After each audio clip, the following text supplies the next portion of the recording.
Okay,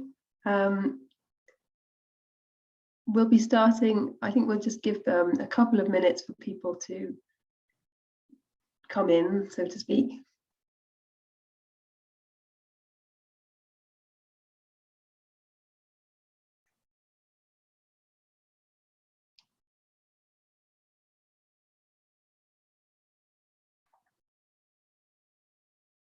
Okay, so good afternoon, welcome. My name is Ruth Owen, and I'm the Deputy Director at Fianza.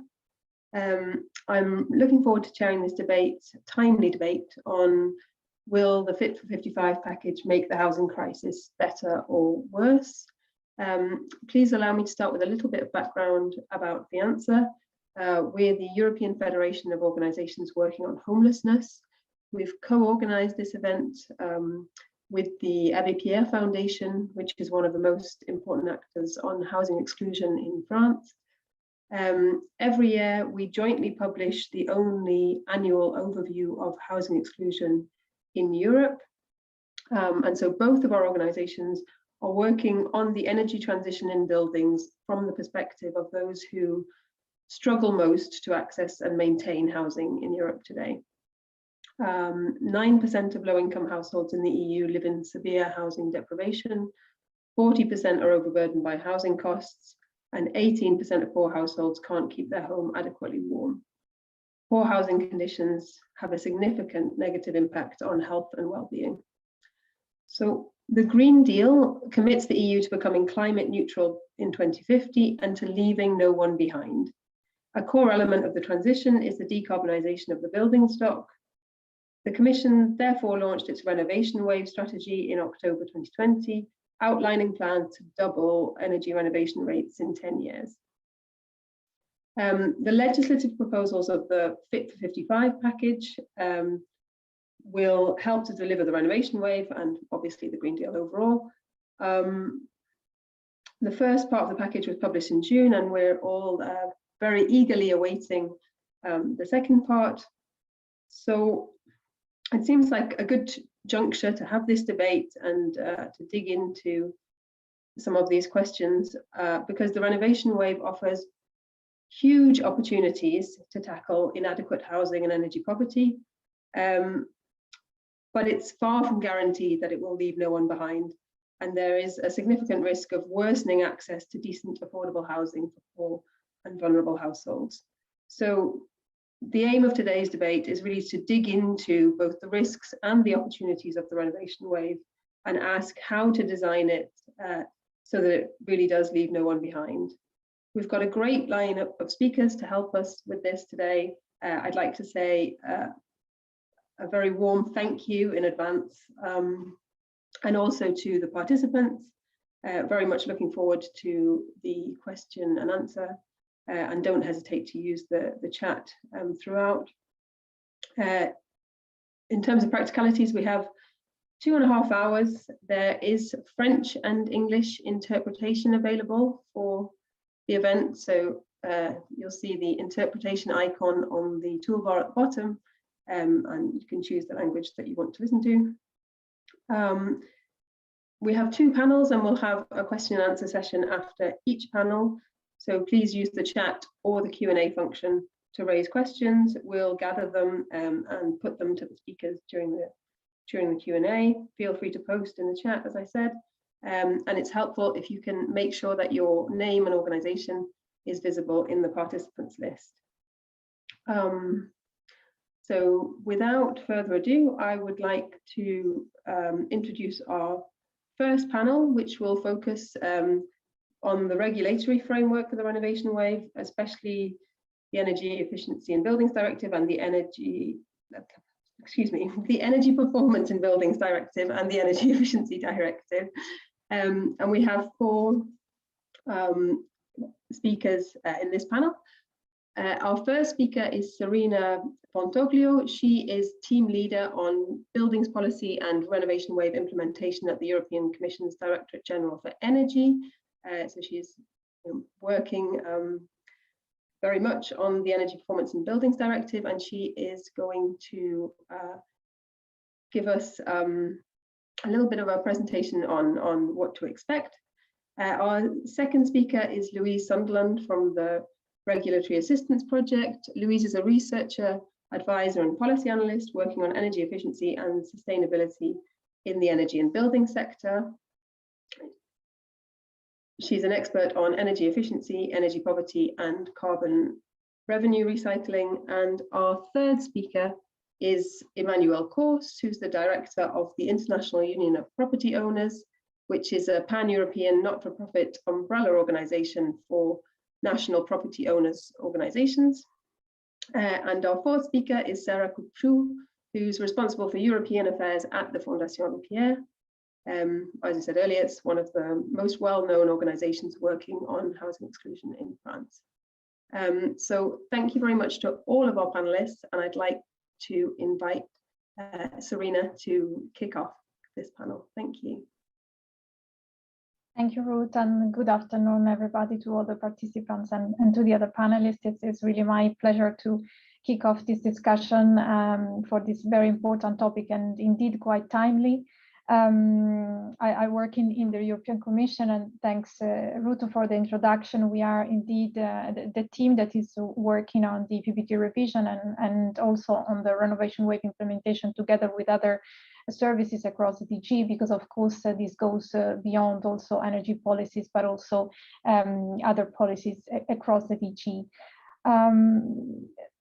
So just some general remarks, but I think the important data and evidence has been already presented by Ruth, just to highlight that indeed building sector is a very important sector for really a focus for energy policy, for achieving the goals of decarbonization for the whole society. We know that in buildings we consume basically 40% of all emissions all around the economy. So it's really a sector to look at if we want to take seriously our goals to reduce emissions and energy by 2030, but also in the long term. And that's the angle, the primary angle from which we come into this discussion from the point of view of buildings policy and energy buildings policy. But we know that it's a very narrow angle, because when we think of buildings and households living in buildings, buildings are not just an energy asset or an economic asset, but are really an area where to focus on to also address concerns in relation to social exclusion, vulnerability to high energy prices. So indeed, even if the angle is that of energy and addressing the cause of high emission in a sector that is not decarbonizing as fast as it should, we should really take into account what buildings means really for society and for a just transition across the EU. And that is also the challenge, to take into account also the differences that we have in the member states, the differences that we have in across society when we look at buildings as such. So this is really one of the set of issues that we have been looking at in the whole Fitfor55 package. As Ruth has already said, it's a set of legislative proposals that the Commission adopted in July that also address buildings to some extent, especially in the Energy Efficiency Directive, with a focus on public buildings and also on social buildings, with a reinforced encouragement to member states also to achieve energy savings for those buildings that also matters the most from the point of view of the social perspective. And of course, we also have measures in relation to buildings in the Renewables Directive and the extension of emission trading to heating in buildings, so to really address the externality of carbon that is related to the use of fossil fuel in buildings. But this is basically what is part of the package as published in July. And there is one piece that is still on the making, which is the review of the Energy Performance of Buildings Directive, which is due by the end of the year. So we are really in the intense phase of preparation of this proposal. and to review the PPD that basically currently sets standards for new buildings, for renovation, for technical building system, and also provide indications for the use of financing for buildings. We have had across the year a series of events and consultation with stakeholders to really also learn from the experiences that are already ongoing in initiatives and policies to increase the rate of renovation of buildings, and also with all stakeholders. And we have organized this stakeholder consultation, also focusing on the topics that have been already indicated by the Renovation Wave strategy as those issues that are most important if we really want to increase the decarbonization of the building sector. And for that, it is really clear from all analysis that we need to renovate more buildings, that we need to address the buildings that consumes most energy, and that we have to do that at a much higher scale impact to what we do now. And we have also identified that a doubling of renovation rate basically would be needed to be in line with our climate and with our climate and energy goals, and that a promising instrument to increase the rate of renovation is to set minimum energy performance standard for buildings. So to say that buildings in some segment should respect some limits, and this would trigger renovation, especially of the worst performing buildings. Indeed, from all our analysis, and I think it's quite clear to everyone that has worked in this sector or has experience in this sector, we see that there are really several buildings across the EU that are in poor state, and that this clearly combines also with the difficult living situation for people that live in those buildings. So it's really a priority to address those buildings from all angles. We have also received a recommendation, of course, from stakeholders and from our consultation during this process that we have conducted, and I think there are two main ones that we really have taken into account in the shaping of the revision of the PPD to really address the objective that we have set for this revision. And one key point that, of course, you also very much addressed in this discussion today is really to ensure a just and a sustainable transition that is also just. And for that, we really need also to address the availability of adequate financing, because to address those buildings, we need investments in the building sector, targeted investment and financial instruments that are fit for that, from the public funding, but also the private funding with social safeguards. So we really need a very comprehensive set of instruments. So that's a very important recommendation, and that's a very important point. And then the other important point is that we need to balance somehow the importance of having common efforts across the EU with national conditions, with the national characteristic and national specificities.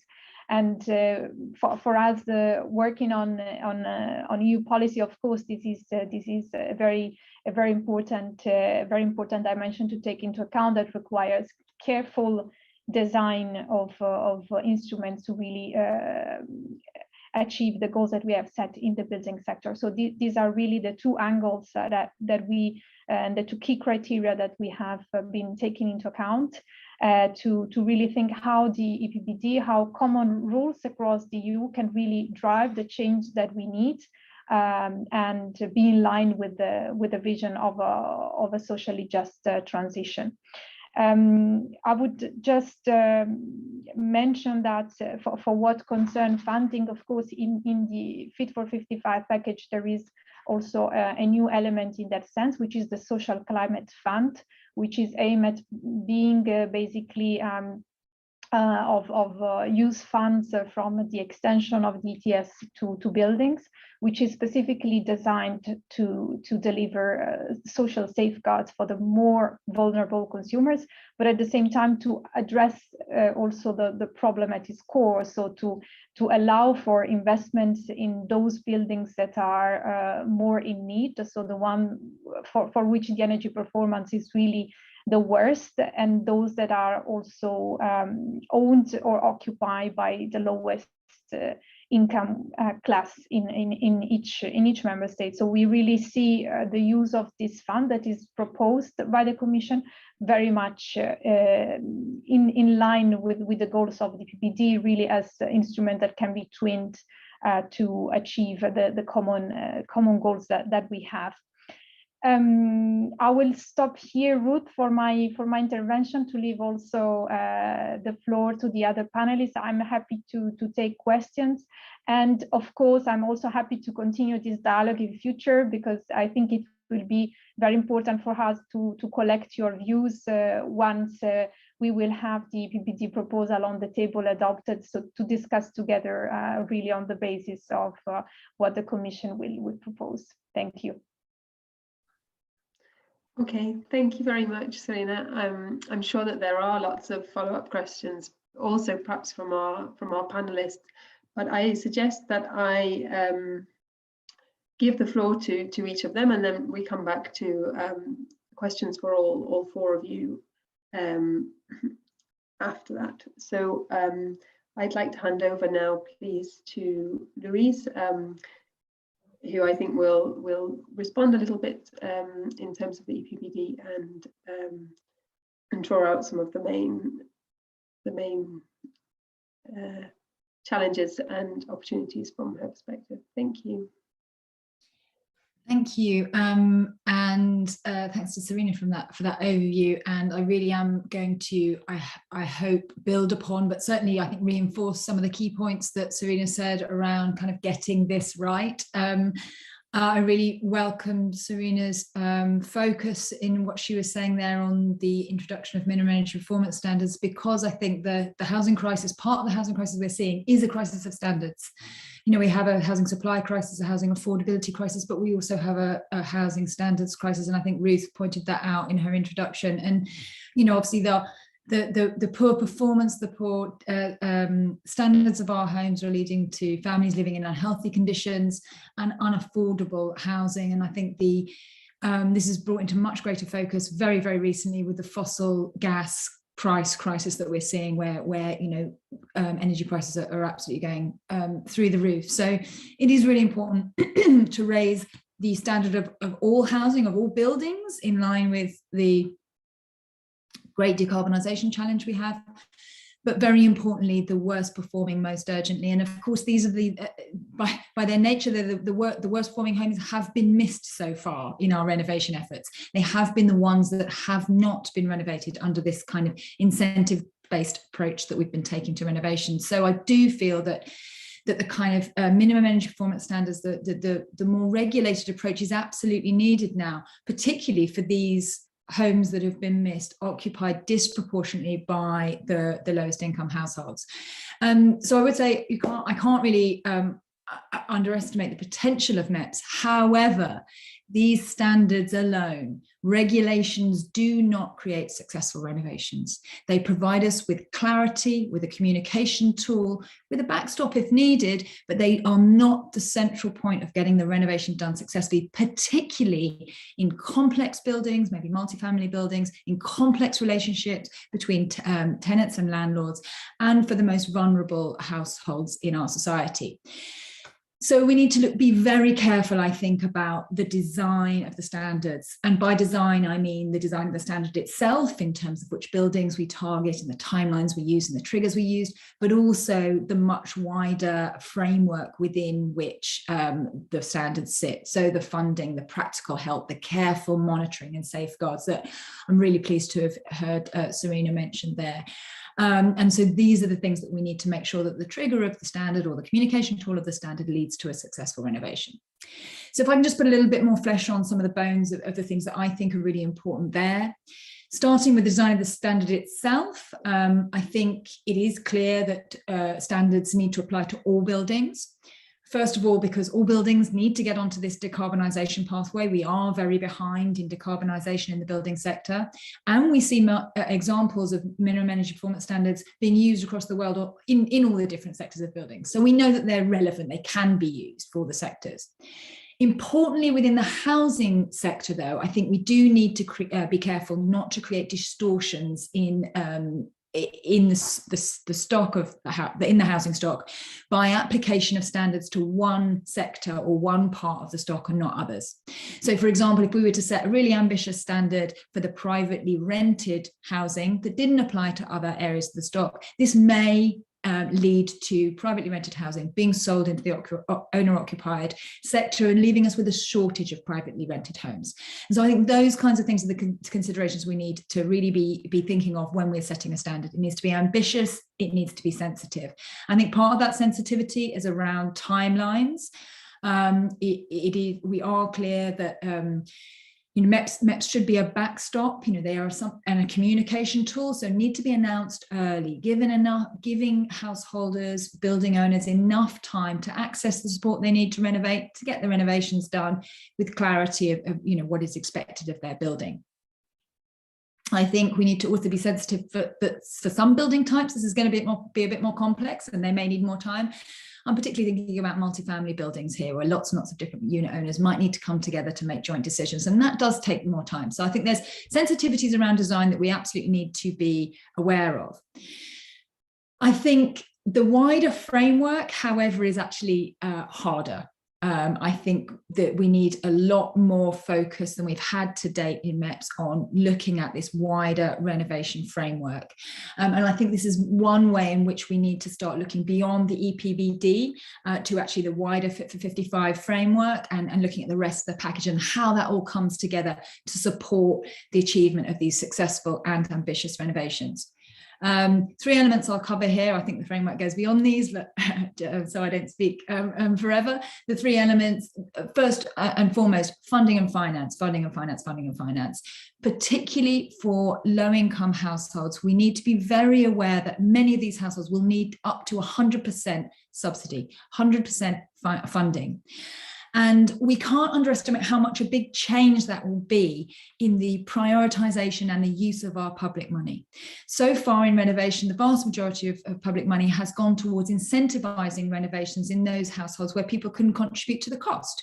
It's a market-based sort of approach. But our public funds are so valuable, and the needs in the low-income households are so great that actually I think we really do need to think about how we prioritize the use of those very, very valuable public funds for the sources that really need them most, and for where private sector finance really will be not as appropriate. So I think we also need to think about, so in thinking about this, I think this is where we need to think very strategically across the whole Fit455 package, where we can see specific links, I think, across to the Energy Efficiency Directive and a new ring fence within the main energy efficiency target within that. We're seeing a new ring fence being introduced to prioritise action in low-income households, which is very important. Is it enough? Will that ring fence drive enough action proportionally to the number of households in the stock? I'm not so sure, but it's a good indication of how I think we need to be looking for all of these opportunities to start bringing more and more of our, particularly our public support towards the most vulnerable households. Social Climate Fund is another place. I am less confident about how much of this could be used or will be used for renovation. I feel the fund at the moment is focused on addressing the distributional impact, so addressing the extra burden created by a carbon price. And will the fund be enough to do that effectively as well as drive renovations? I'm not so sure. But I think these are the things that we need to be looking at to look at where we can kind of push harder. Funding and finance also needs to be appropriate. And I think this was already said by Serena, and just to add a little bit more detail there, particularly appropriate for complex situations. So for landlords and tenants and for multifamily buildings. We need to ensure funding and finance is available for landlords, but it's also geared to allow fair sharing of the costs between the landlord, the tenant and the state, where state support is needed. Within that, I really 100% think we need to move away from this idea that the renovation cost can be paid off through bills. The depth of renovations we need to get to full decarbonisation, the costs are too great to expect those to be paid off through bills. So we need mechanisms to make sure that rents and energy bills don't become unaffordable as a result of these renovation costs. So, I mean, there's a lot more to be said on funding and finance, and I think this is really, really the priority area for me. Additionally, though, and also very important, is practical support. There's a lot of progress, I think, being made on one-stop shops, and I think that's absolutely wonderful.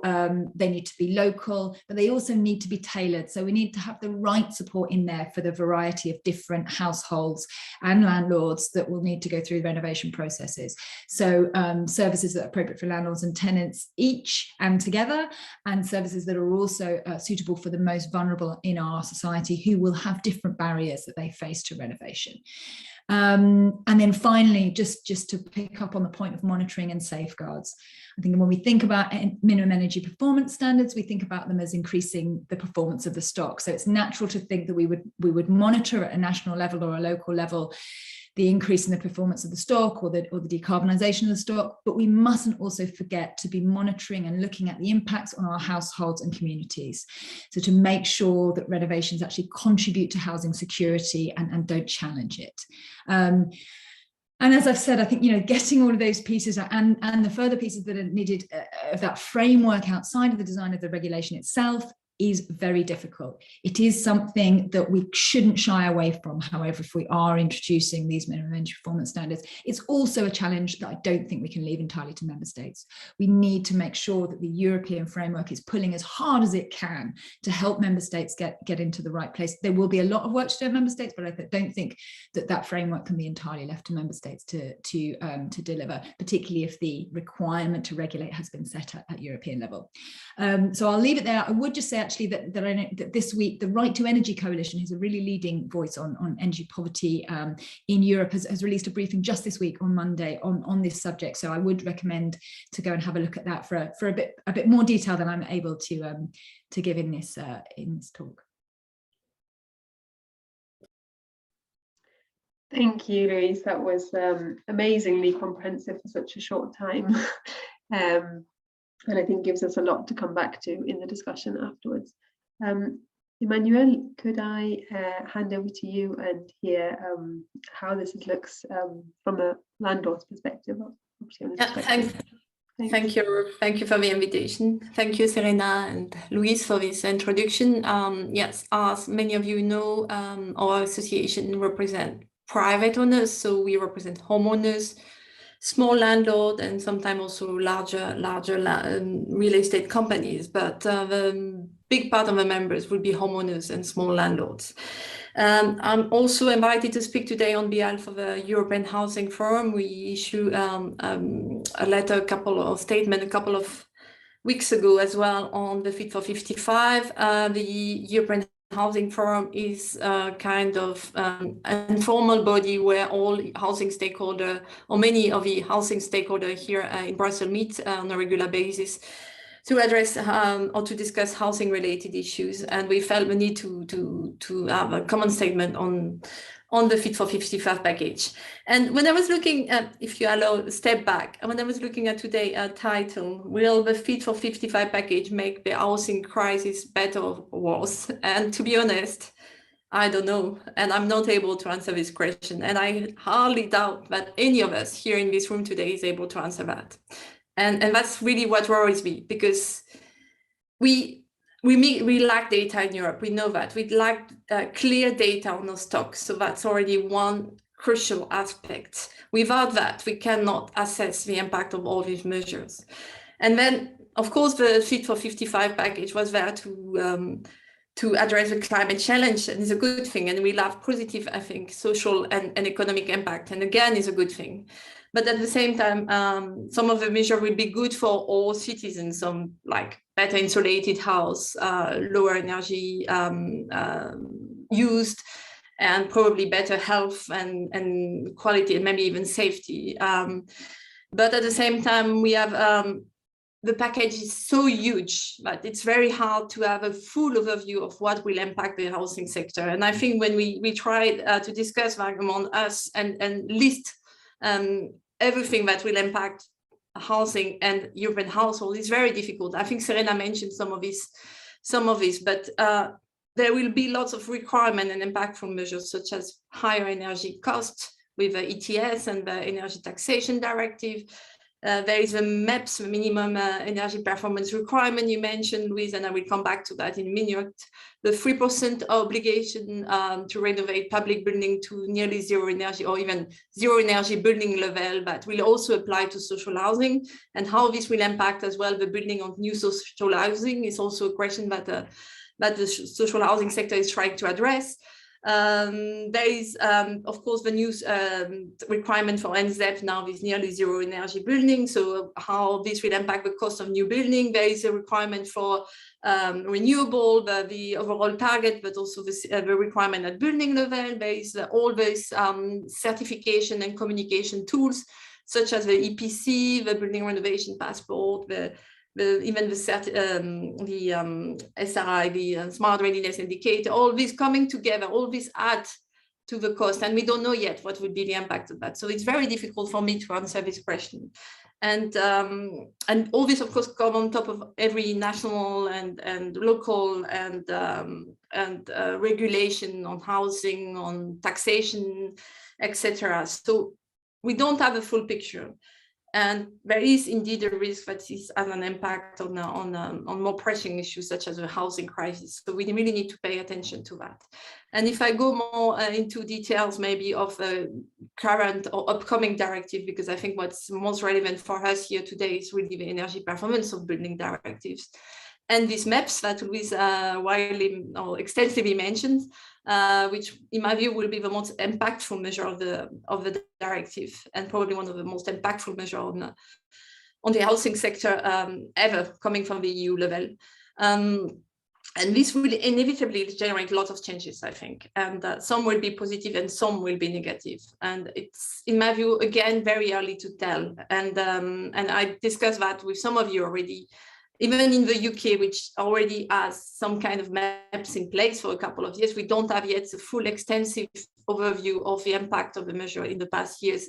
And in France, it's too early again to tell, because I think the first cut-off dates are coming in a couple of years.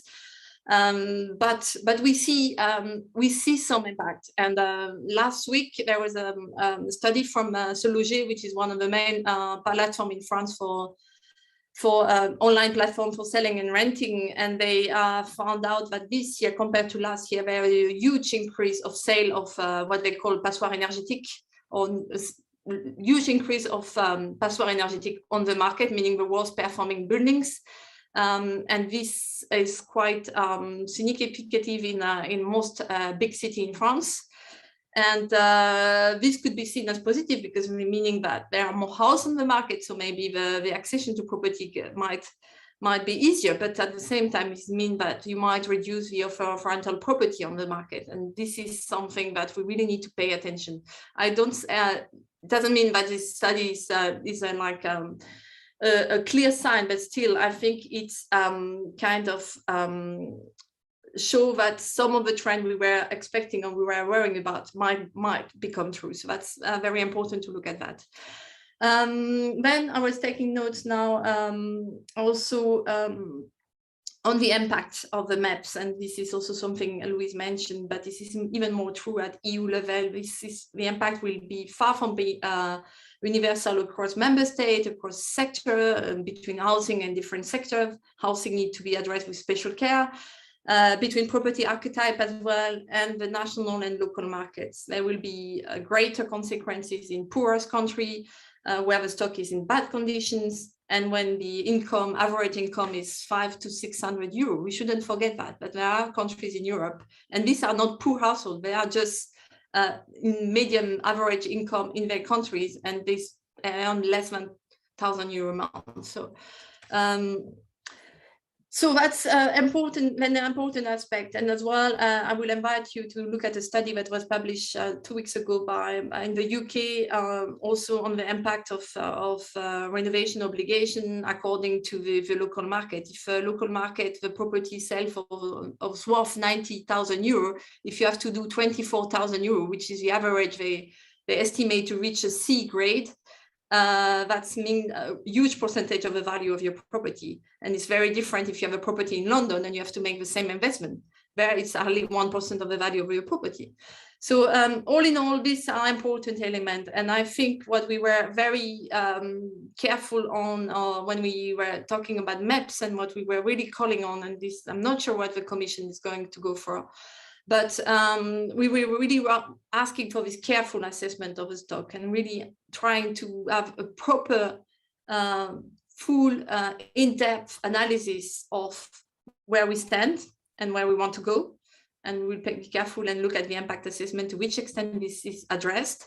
To have this member state flexibility between the one who can go faster and the one who need more time, I think it's very important.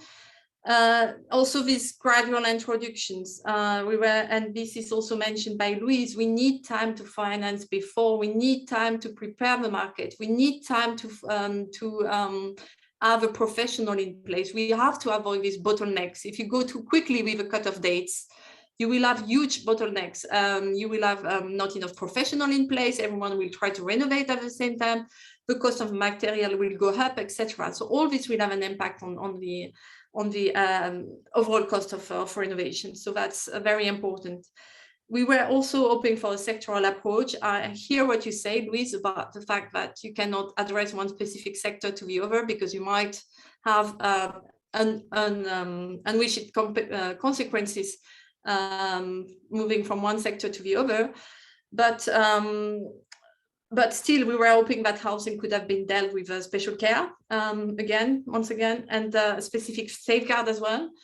And of course, incentivize first, train first, inform first, and support the owners and the tenants to do the transition. It's very important. And again, that's why we need time. We need to be careful, especially with these maps, how we will, the timeline we will set and the speed we will set. I think it's a critical aspect here. And I'm not going to go into the funding now. We can discuss that later. But obviously, and even if you talk about the social climate fund, even if you address only the vulnerable, it's far too little. We know that. And at member state level as well, there is a limited amount of funding available.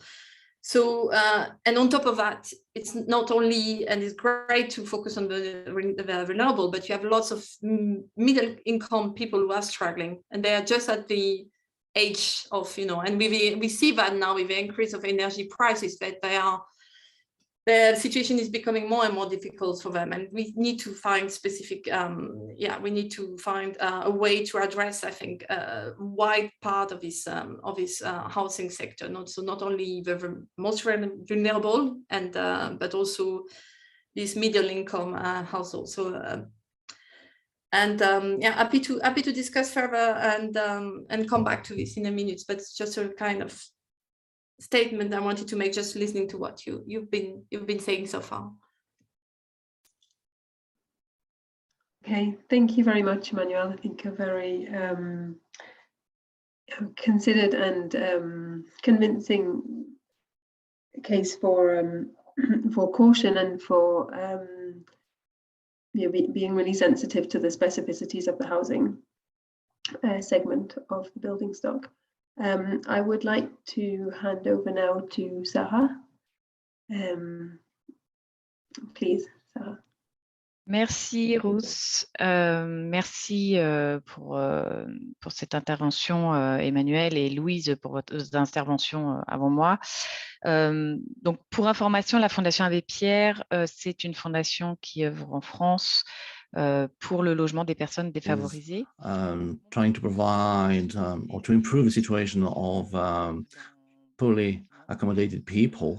Dont on parle aujourd'hui et qui sont visés par le pack Fitfor55, qui vont subir d'une certaine manière, enfin en tout cas, qui vont devoir vivre avec ces mesures qui sont prises au niveau européen, puis ensuite au niveau national.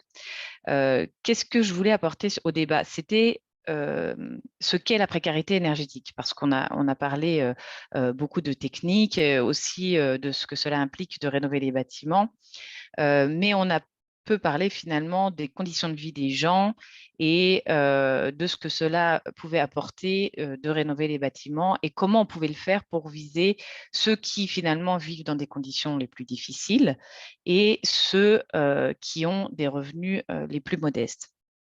Alors, qu'est-ce que c'est la précarité énergétique? La précarité énergétique, c'est le fait de ne pas pouvoir maintenir une température adéquate dans son logement, soit du fait de ses revenus, soit du fait de l'habitat. En tout cas, c'est comme ça qu'en France, on définit la précarité énergétique. Je sais qu'il y a des échanges et des débats qui peuvent être menés parmi les experts, mais en tout cas, ce sont des critères qu'on peut retrouver un petit peu dans les définitions. Or, ces conditions, cette problématique, elle arrive dans un contexte où on a en Europe environ 72 millions de personnes qui vivent sous le seuil de pauvreté. Le contexte du logement, et Emmanuel en a parlé, est particulièrement difficile depuis plusieurs années. On a 10% de ménages qui ont des taux d'effort excessifs pour régler leurs charges, leur loyer, leurs prêts, etc., en lien avec le logement. Et 4% d'entre eux, des ménages qui vivent dans des logements inadéquats, c'est-à-dire ce que nous, on appelle en France le logement indigne, l'habitat indigne, c'est-à-dire qui ne répondent pas à des normes de confort et d'habitabilité minimum. Donc, qu'est-ce que ça implique la précarité énergétique pour 50 millions d'Européens aujourd'hui? Ça implique des conséquences importantes sur les charges qu'ils mettent pour leur logement. Donc, avec ce que ça peut engager comme au pire, avec des impayés, au bout de la chaîne aussi, si on veut voir les scénarios un peu catastrophiques, des expulsions aussi, hein, des expulsions de leur logement. Ça a des implications aussi sur leur santé, avec des risques de pathologies respiratoires, ostéo-articulaires, des problèmes neurologiques, et aussi, et on en a beaucoup parlé pendant la crise du Covid, des risques sur la santé mentale, avec voilà, de l'isolement, des difficultés à vivre correctement et confortablement dans son logement au quotidien. Et tout ça, alors donc cette crise du logement, mais aussi un contexte de hausse, et on en a un peu parlé, des prix de l'énergie qui ne va pas s'arrêter demain et pour lesquels on va avoir des réponses à apporter à ces ménages en difficulté. Donc, quel est l'impératif aujourd'hui?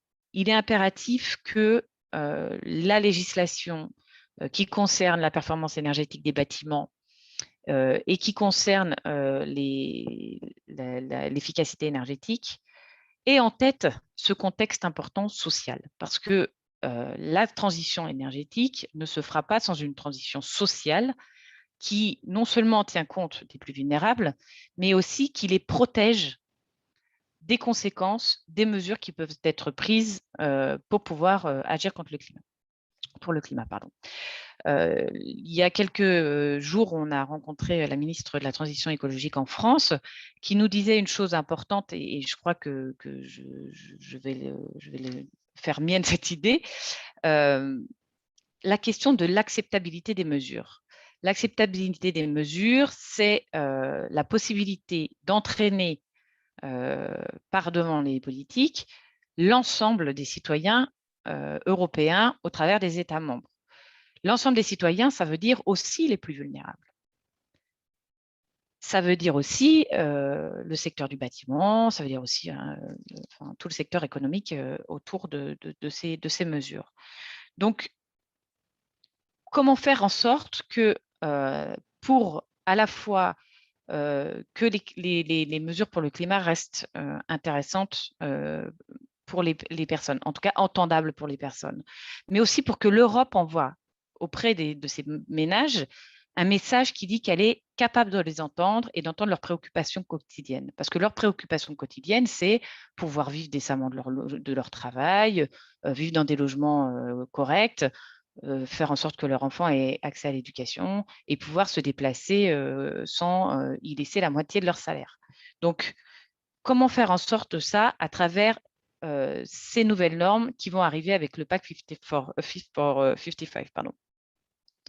Selon nous, et Louise en a un petit peu parlé, et donc je le reprends un petit peu à mon compte, mais je ne vais pas rentrer dans le détail parce que je pense qu'elle le faisait beaucoup mieux que moi, c'est l'impératif, alors évidemment d'avoir des standards minimums de rénovation, d'avoir des obligations de rénover, mais en priorité les passoires énergétiques.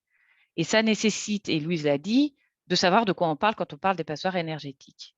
Ça nécessite de savoir quel est l'état du parc. Et là, c'est ce qu'Emmanuel disait, il nous faut des données, il nous faut une photographie des besoins et de la façon dont on va répondre à ces besoins. Effectivement, les pays qui sont plus pauvres, dont les revenus sont plus bas en Europe, ne vont pas avoir les mêmes problématiques de rénovation que des pays, par exemple, au nord de l'Europe, qui ont déjà engagé une transition énergétique importante et pour lesquels, certainement, le coût social sera moins important. Donc, dans les mesures importantes, il y a cette question de rénover, les standards minimums, mais ça ne peut pas suffire. Il faut aussi, et je l'ai dit tout à l'heure, protéger les ménages les plus modestes, notamment, alors évidemment, en touchant, enfin, en rénovant le parc social. Ça, je pense qu'il y a quand même des choses qui ont déjà été engagées, notamment sur le précédent exercice avec les fonds structurels qui ont déjà, en tout cas en France, où le parc social est important, déjà lancé un petit peu une dynamique dans ce secteur-là pour la rénovation. Mais aussi, évidemment, le parc privé, notamment, je pense aux ménages les plus modestes, les propriétaires occupants, mais aussi, et là, on sait qu'il y a des difficultés à atteindre ces publics-là, le parc locatif, c'est-à-dire comment faire en sorte que la rénovation qui incombe aux propriétaires bailleurs et qui bénéficiera in fine d'une certaine manière plutôt à l'occupant, puisse se faire malgré cette dissension-là entre les intérêts des uns et des autres.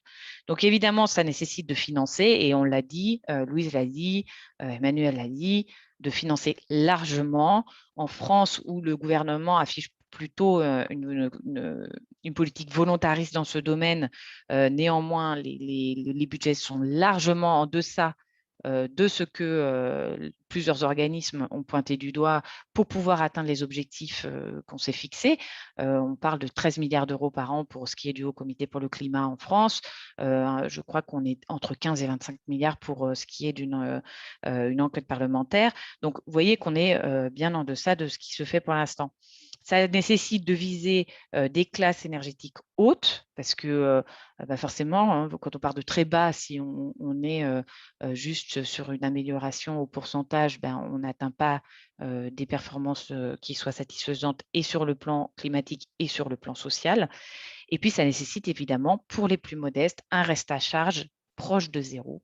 Donc, c'est-à-dire, et Louise l'a dit, un subventionnement à 100% lorsque c'est nécessaire pour les ménages les plus modestes, pour les propriétaires les plus modestes, évidemment, qu'ils soient bailleurs ou qu'ils soient propriétaires, avec peut-être des aménagements pour les uns et pour les autres.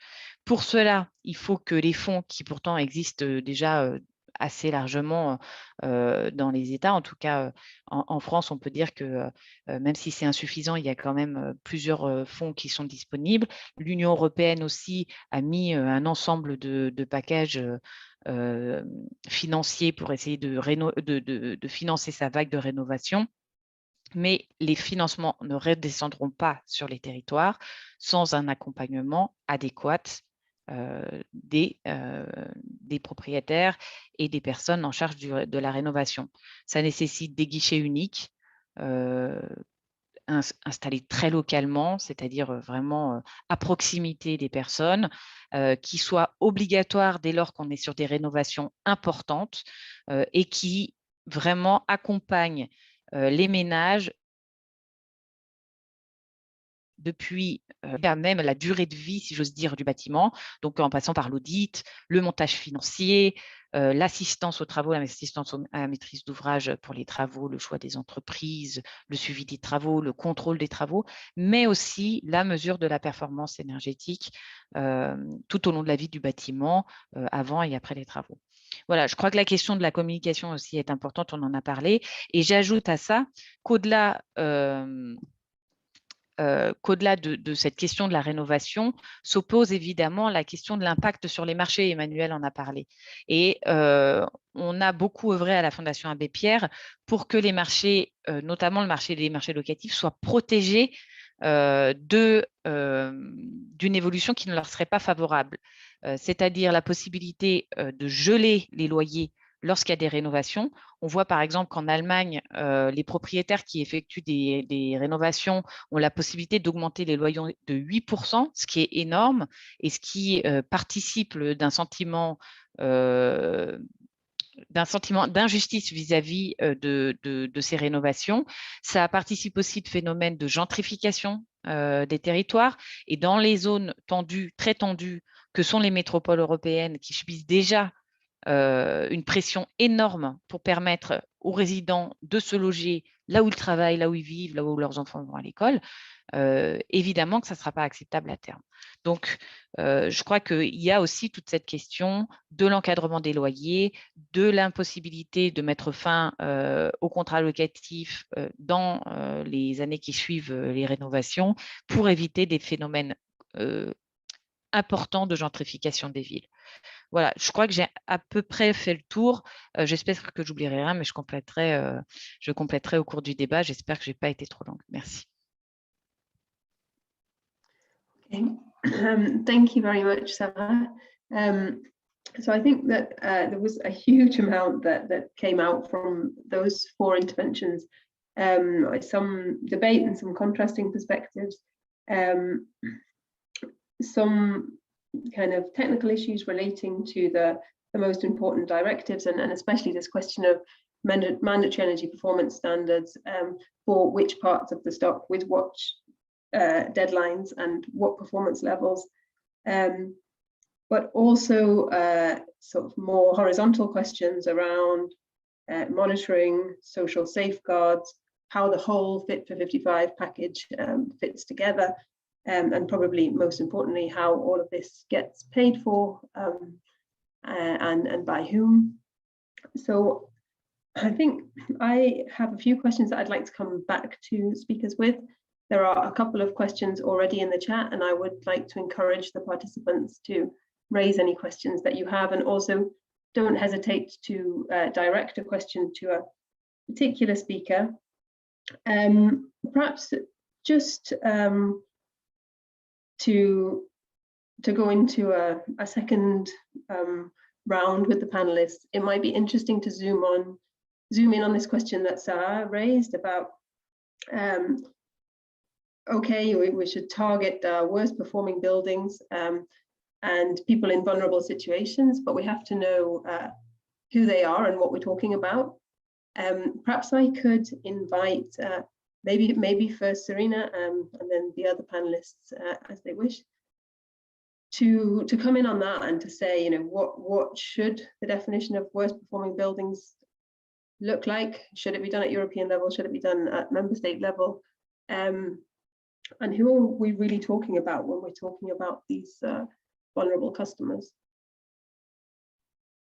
Thank you, Ruth. I'm happy to kickstart to the reply to this question, and thank you also for the other panelists for the very relevant points and interesting comments made. On this point on who, I mean, knowing who we should target really and how we can define worst performing buildings, some points. Also in relation to what Emmanuel has said earlier, that there is perhaps a lack of data and really good overview of buildings. On that angle, I think we have improved really a lot in the last years. We know much more about buildings across the EU. We have much more information about rented buildings and sales. Really, I think that there was already some improvement, but I totally agree with you that we can do much more. But at the same time, I'm also absolutely sure that we cannot wait to act to have the perfect picture on everything. We should also try to do the best with the information that we have, and have mechanisms in place to adjust over time, also based on the evidence that comes out, and of course unintended consequences.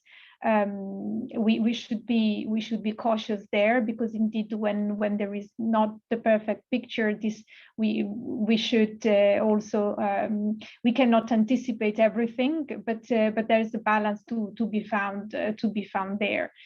On the worst performing buildings, I think we have really tools that can help in that sense, in identifying which are the buildings which are worst placed. We have a framework at EU level already existing of energy performance certificates working by classes. It's really in the goals of the revision of the PPD to strengthen these tools, also to make it more operational for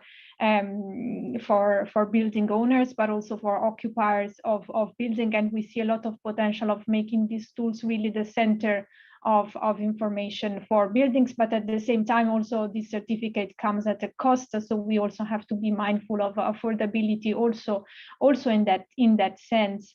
But if we want to make things simple, worst performing buildings are the ones in the lowest energy class, based on that framework. And I think it's interesting because in the long-term renovation strategies, we have in the framework that we have now, we have encouraged member states to identify worst performing buildings and to target those buildings with the national policies. So from the assessment of the LTRS, we also have useful information backing the fact that member states also used the energy class in that sense, also with other criteria. And as you know, we have already assessed a first batch of long-term renovation strategies, and very soon we are going to issue a more comprehensive assessment of the full package of national strategies, which in that sense you will see is extremely rich in terms of data and information, to come back to the point that I made earlier. On knowing who are the vulnerable citizens in the vulnerable households, I think on this, in the Social Climate Fund proposal, it is proposed, I think, a plant-based approach, so that member states will have to identify whom to target, who would have to be the recipient of these funds. And because indeed that's the level that is closer really to the issues, to the problem. But at the same time, we also have recommendations on energy poverty that also identify which are the indicators to take into account. So I think on that sense, there are some indications from these instruments. Perhaps the last reaction from my side, I've seen the question in the chat about the use of ERDF fund specifically for renovation of private buildings. It's a technical question that bâtiment privé. Alors là, c'est une question technique, je peux pas y répondre maintenant. Mais si la personne qui a mis ce commentaire ou cette question dans la fin de discussion pouvait également mettre son adresse courriel, je poserai la question à mes collègues et je relayerai la réponse. Okay, thank you, Selena. I'll hand over to Sarah, but I just take the opportunity to welcome Philippe Pelletier, who has joined us and is one of the speakers in our second panel. So welcome, Sarah.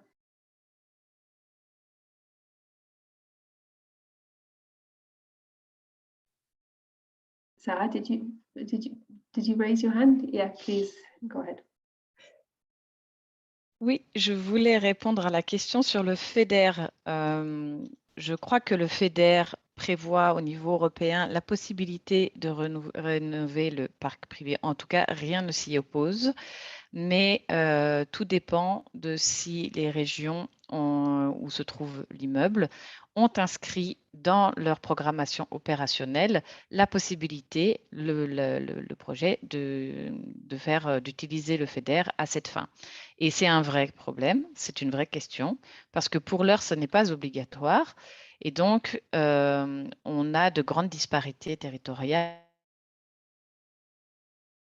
sur ces questions-là. Aujourd'hui, il y a une priorité, qu'elle soit européenne ou en France, en tout cas nationale, pour rénover le parc dans des délais relativement courts. Et donc, peut-être qu'il aurait été important aussi d'appuyer la priorité de l'utilisation du FEDER sur ces sujets.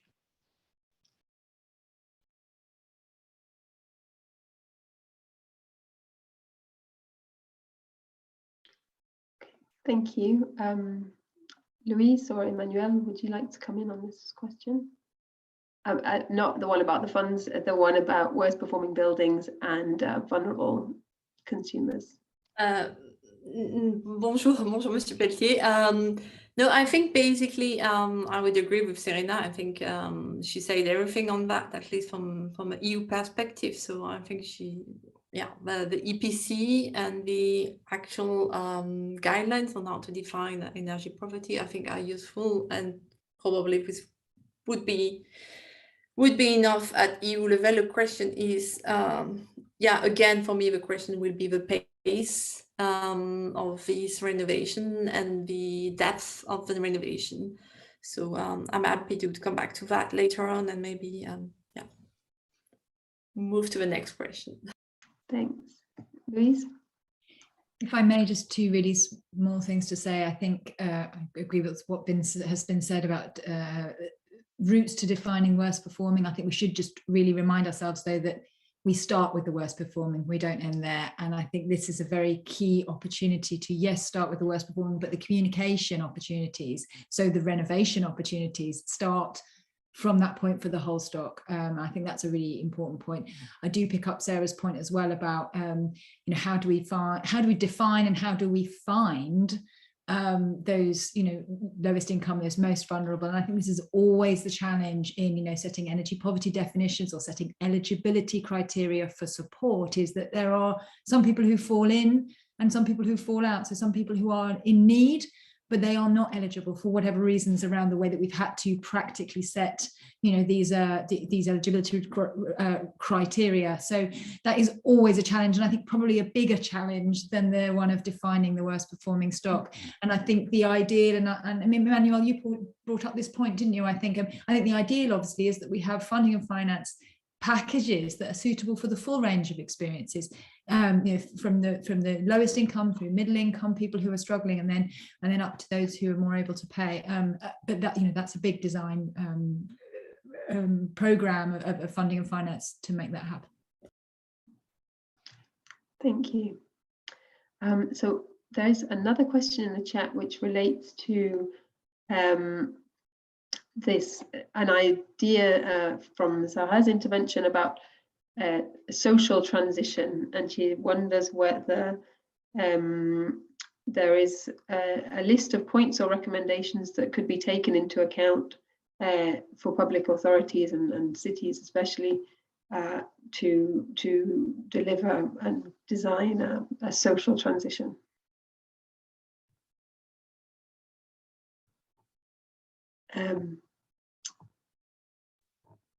Sarah, je crois que cette question était pour moi.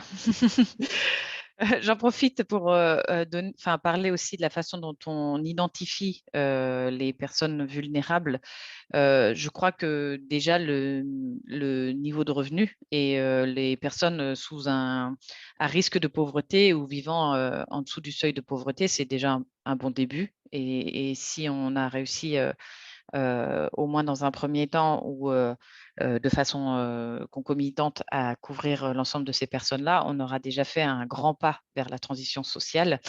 Et Et donc, pour répondre à la question de Laura Coligny sur le rôle des villes, je crois que les villes sont celles qui sont au plus près des personnes et qui ont une capacité à identifier le plus précisément les besoins sur leur territoire et les réponses qui peuvent y être apportées. Et c'est important qu'elles aient une marge de manœuvre, qu'il y ait une flexibilité dans les législations pour qu'elles puissent, elles aussi, se saisir des outils existants pour pouvoir aider les personnes sur leur territoire. Je pense par exemple à la question de la création des guichets uniques. Évidemment, les villes auront un rôle à jouer. Je pense aussi à la question des financements. Enfin, je pense par exemple à la ville de Paris qui peut être amenée à faire des aides complémentaires pour les ménages vulnérables résidant sur son territoire, en plus des aides d'État existantes, etc. Donc, bien sûr, les villes ont un rôle à jouer évident et elles ont, en tout cas sur la question du logement, elles sont déjà en première ligne.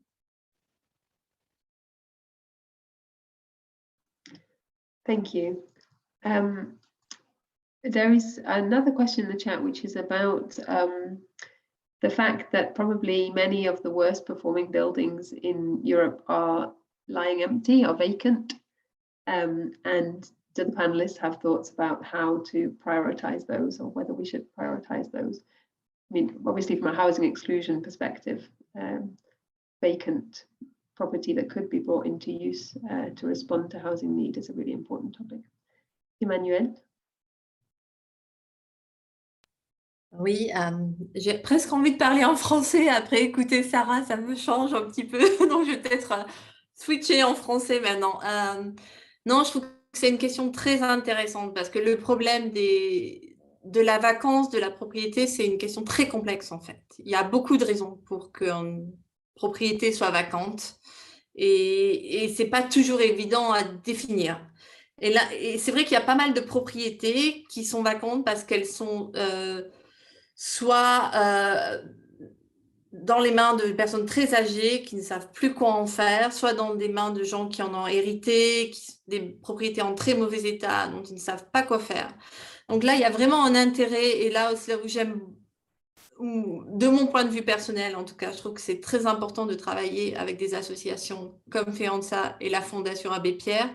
C'est que nous, on essaye de promouvoir les social rented agencies, social rental agencies, donc les agences immobilières sociales, c'est ça la traduction en français. Et là, je pense qu'il y a vraiment... AIVS, agence immobilière à vocation sociale. Voilà, donc la définition exacte, merci. Et donc ça, c'est vraiment... peut-être, comme je dis souvent, une niche, mais c'est quand même un secteur qu'il faut développer parce qu'il y a vraiment un besoin d'aider ces propriétaires qui sont un peu perdus, qui ne savent pas quoi faire de leur propriété et qui ont besoin d'un soutien où là, vraiment, l'intermédiaire, l'agence immobilière sociale, peut prendre en main la propriété, peut faire qu'elle soit rénovée et peut la mettre en location à des prix abordables avec un loyer social. Et ça, vraiment, c'est un secteur qu'il faut développer. Ça existe dans pas mal de pays, mais ça reste très limité et je pense qu'il faut vraiment travailler là-dessus. Et ça peut aider aussi à faire en sorte que le secteur du bâtiment, qui est déjà plus de propriété à la location, mais qui est aussi un secteur du bâtiment plus performant. Voilà, donc j'étais contente de pouvoir parler en français. Merci. Thank you, Emmanuel. Would anyone else like to come in on that question of vacant housing? Just if I may, sorry, I won't be speaking French. Nobody wants me to do that. It's dreadful. But I think exactly just to really reinforce what Emmanuel just said, I have seen in some national regulations sort of exemptions from these kinds of standards for buildings that are not occupied for more than a couple of months a year. I think those exemptions are directed at sort of holiday rentals, holiday apartments, but actually I think they could then obviously extend, and I think actually this is a much more productive, practical and ambitious proposal that Emmanuel's making. I think rather than exemptions for the difficult parts of the stock, we should really be looking at these very innovative models like the social rental agencies for the solutions rather than exemptions. Thank you, Louise. There is a question from Ivan Tosh from the Metropolitan Research Institute in Hungary, which I think goes to the heart of some of what we've been hearing today about how this works as a whole package, and also about the balance in terms of responsibility at European level and competence at a European level, and implementation at a member state level. And so the question is, well, it's the Energy Savings Directive, but the Fit455 legislative package will make some of these standards compulsory, while the design of the social assistance or the social safeguards is in the hands of the member states. So what happens if some countries and cities and poor parts of the housing stock are neglected? What can and will the EU do?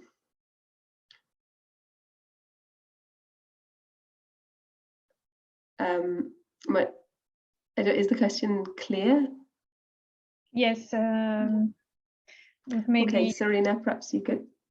I think it is a very good question, and it refers to the balance that I mentioned before. So the Energy Performance of Buildings Directive is a directive, is not a regulation. So in any case, is then the implementation and adaptation to national situation is left to the member state, but with a clear framework.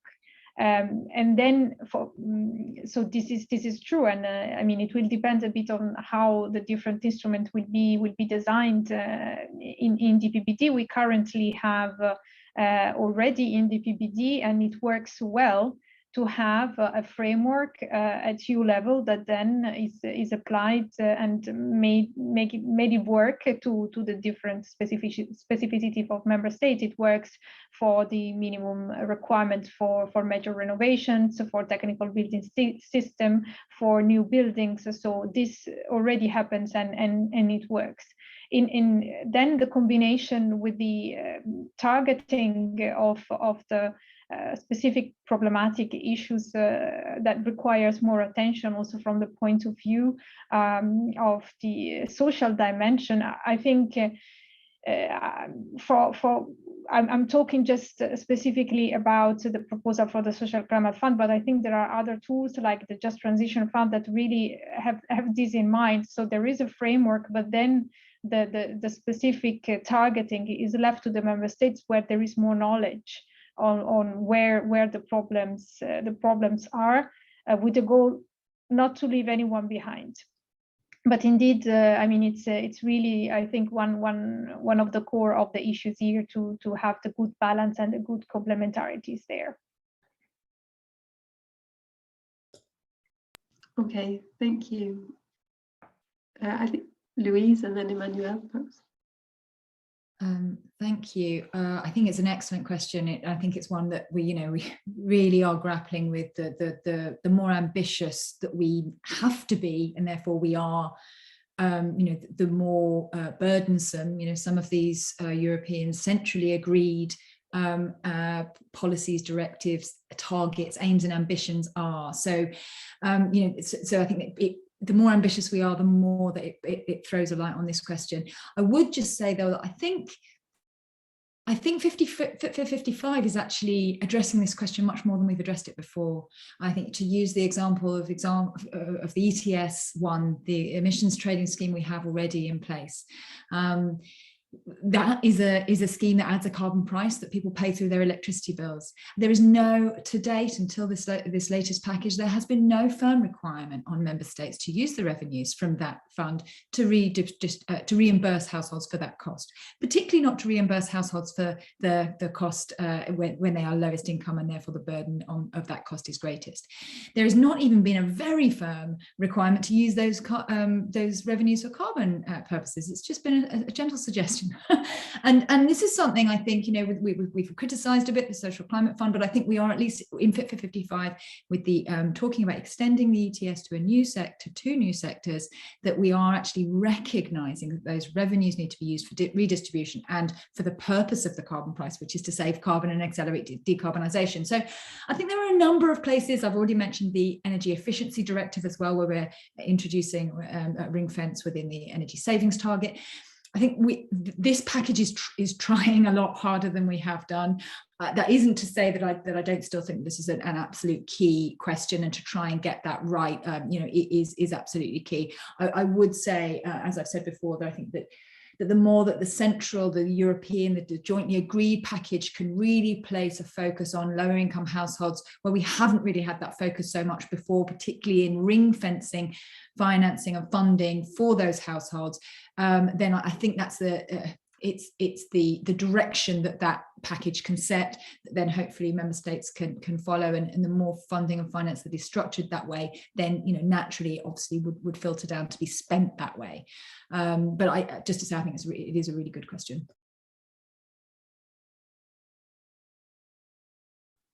Emmanuel. I will answer your question in a second, but just on the ETS part, I think there are also questions from the sector saying part of the ETS, the part of the ETS that will be used by member state is not so strictly ring fenced. And we see that, for example, part of it that you will income from ETS will get, member state will get for buildings and transport, they can use it for deforestation, for example, and this shouldn't be the case. We as a sector believe everything that comes from a building sector and transport sector should be reused in the building and transport sector, and this is, I think, one of the things that we consider kind of problematic now, because of the social impact of the ETS. We should make sure that this is reinvested in not only in mitigating the impact of increasing the energy costs, but also reinvested in increasing renovation rates. So that's one very important aspect. And the second aspect, I think the question that was asked is very, very important. And this is what I mean when I say we need to be careful when we tackle the housing sector, because lots of competencies in the sector go well beyond what the EU can do. And you mentioned that, Sarah, I wouldn't necessarily agree with you on the rent control and the rent freeze, because I think there is a limit to what you can impose, especially if you want to increase the rate of deep renovation. I agree with you that there is a huge, huge risk when you renovate of what you call renovation and gentrification. But at the same time, I think this will be for member state to find the right balance in between what is needed in terms of renovation and what you can do in order to protect the tenants. And this is a national matter, and sometimes it's even a regional matter, depending on the member state. And this is where I think we need to be careful at EU level on what we impose, because we do not necessarily have a tool here in Brussels, basically, to mitigate the impact. So we can impose things, but we cannot mitigate the impact. We can impose things, but we cannot necessarily incentivize. It's another very important question is taxation, for example. Taxation, we all know that it's a very good tool to promote renovation, but taxation is mainly, not only exclusively, VAT is an exception, but the taxation is mainly a national tool as well. So here again, we can there are things we can do at EU level, but we cannot necessarily have the entire, let's say, package that will help us to make sure that what we aim at, what we impose, what we tend to foster will be accompanied by the right and the appropriate tool at national and local level. And I think this is why, I mean, we need to be careful taking this into account. So that will be my point on this question, but very good point. I completely agree. Thank you.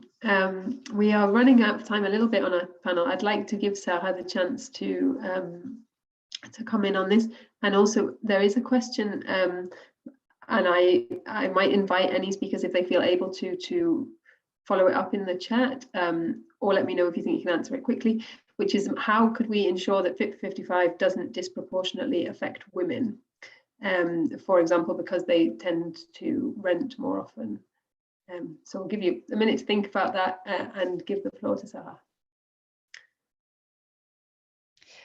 Oui, pour conclure, je pense qu'il est important pour nous, en tout cas à la Fondation Abbé Pierre, de rappeler ce que j'ai dit tout à l'heure, c'est-à-dire de faire attention de protéger les plus vulnérables, des mesures qui seraient prises au niveau européen, à la fois pour des raisons sociales que j'ai déjà évoquées, mais aussi pour des raisons politiques, puisque, comme vous le savez, l'impact d'une augmentation des coûts d'énergie pourrait avoir des conséquences politiques et sociales importantes, comme ça a été le cas en France avec les Gilets jaunes, le mouvement des Gilets jaunes qui a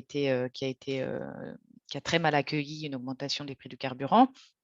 Donc, je pense que, et ça fera peut-être la transition avec le deuxième panel pour Rousse, je pense que la question de l'extension des marchés carbone au bâtiment est une question qui doit absolument être débattue au niveau européen, mais aussi dans les États au niveau national, puisqu'on l'a vu, et Emmanuel le dit très bien, quels États ont la capacité à compenser les mesures qui sont prises au niveau européen et pour quel impact climatique. Peut-être que c'est ce qui sera discuté aussi sur le second panel. En tout cas, on a à cœur ici en France et avec les autres organisations, également les organisations qui travaillent sur les questions climatiques, d'avoir cette discussion-là avec notre gouvernement sur ce qu'on attend des marchés carbone et sur leur impact sur les ménages, notamment les plus modestes. Donc voilà, c'est un peu la conclusion qui me semble importante de relever quant à la question du webinaire aujourd'hui. Le Fit for55 aura-t-il une conséquence heureuse ou pas sur la crise du logement? Okay, thank you very much, Sarah. I think that's a great point to close our panel on. I think we could have continued all afternoon, so I would just like to say a huge thanks to all of our panelists. I think it was really rich, and it showed just how much is at stake. I think Emmanuelle opened her input saying that she couldn't answer this question, and I think that was also part of the motivation for us organising this debate, because we're very aware of how high the stakes are from a housing perspective. We really see the opportunities, and we're really working on lots of concrete good practices in terms of one-stop shops and funding mechanisms and stuff, but we're very anxious about unintended negative social consequences as well, and we're really keen to keep the dialogue going with the Commission as this moves forward, and obviously with the other institutions and at member state level as well. So thank you very, very much. And I'd like to invite the panelists from our second panel to turn on their cameras. Thank you. So our second panel is going to focus more on this question of how the planned transition in buildings can be financed and funded in order to be truly just. And we have three speakers to help us look into this. The first one is Camille Defers from the Jacques Delors Energy Centre, where she's a research fellow in EU energy policy. The second is Guillaume Joly, who is Sustainable Buildings Officer at the European Consumer Organisation, BEUC, and Mr. Philippe Pelletier, who is the president of the French Sustainable Buildings Plan, and who has been the president of that plan since it was launched in 2009, where he's appointed by the Prime Minister. So we're going to have the same sort of format to this panel, with opening remarks from each speaker and then question and answer to follow. So I will hand over to Camille as our first speaker. Many thanks, Ruth, for the introduction, and many thanks as well to the previous panelists for the great, very interesting discussion. I'll take up some of these points in my opening remarks, but I think I will more focus on the Social Climate Fund that has been already mentioned, as well as the second ETS that was proposed. So yes, access to finance, is one of the key obstacles to the renovation wave, especially for not credit-worthy low-income households, as already highlighted by Louise. So 100% public financing will be necessary for these households. And so to give you an idea of the amounts we're talking about, the Buildings Performance Institute for Europe, leading think tank on buildings in Europe, estimated that public support required to trigger the renovation wave and to achieve our climate objective is 90 billion euros per year from now until 2030. So 90 billion euros, it's a lot, but it's also only 0.6% of EU GDP. And just to give you an idea, for example, Germany expenditures due to COVID crisis has been estimated at 30% of its GDP, and France at about 20%. So, I mean, if it's a matter of prioritization as well, and we see that majority of the public funds that have been spent on COVID emergency measures will not have the transformational impact expected from the renovation wave that will lead to massive job creation, as well as the reduction of European dependence on costly imported fossil fuels and energy poverty, of course, which is the topic of this afternoon. So coming back to the social climate funds, I think we would all agree that it is an unprecedented step forward in financing a just transition in buildings, and it really has the potential to be a major tool to finance deep renovation for those who need it most.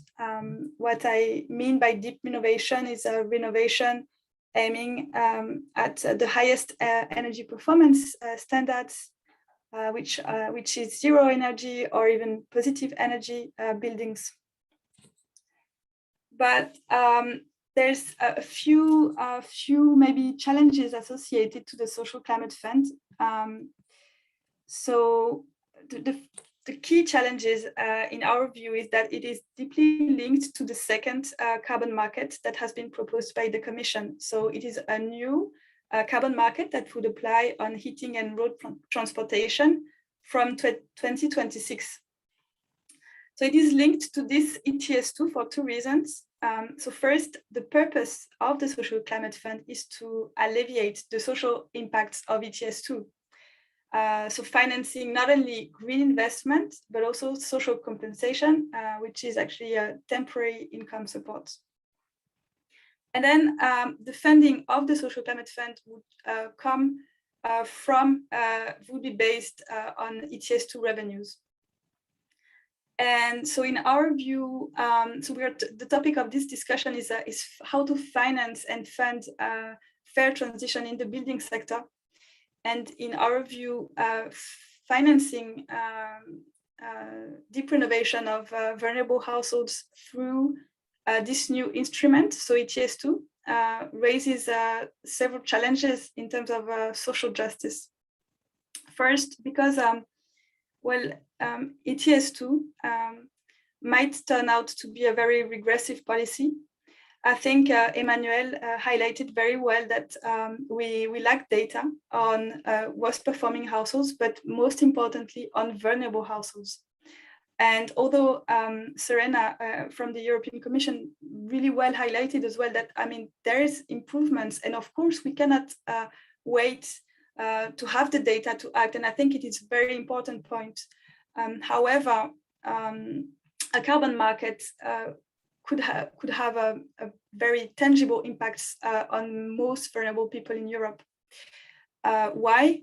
Well, it is because the carbon price will impact more heavily vulnerable households who spend a higher share of their income on energy.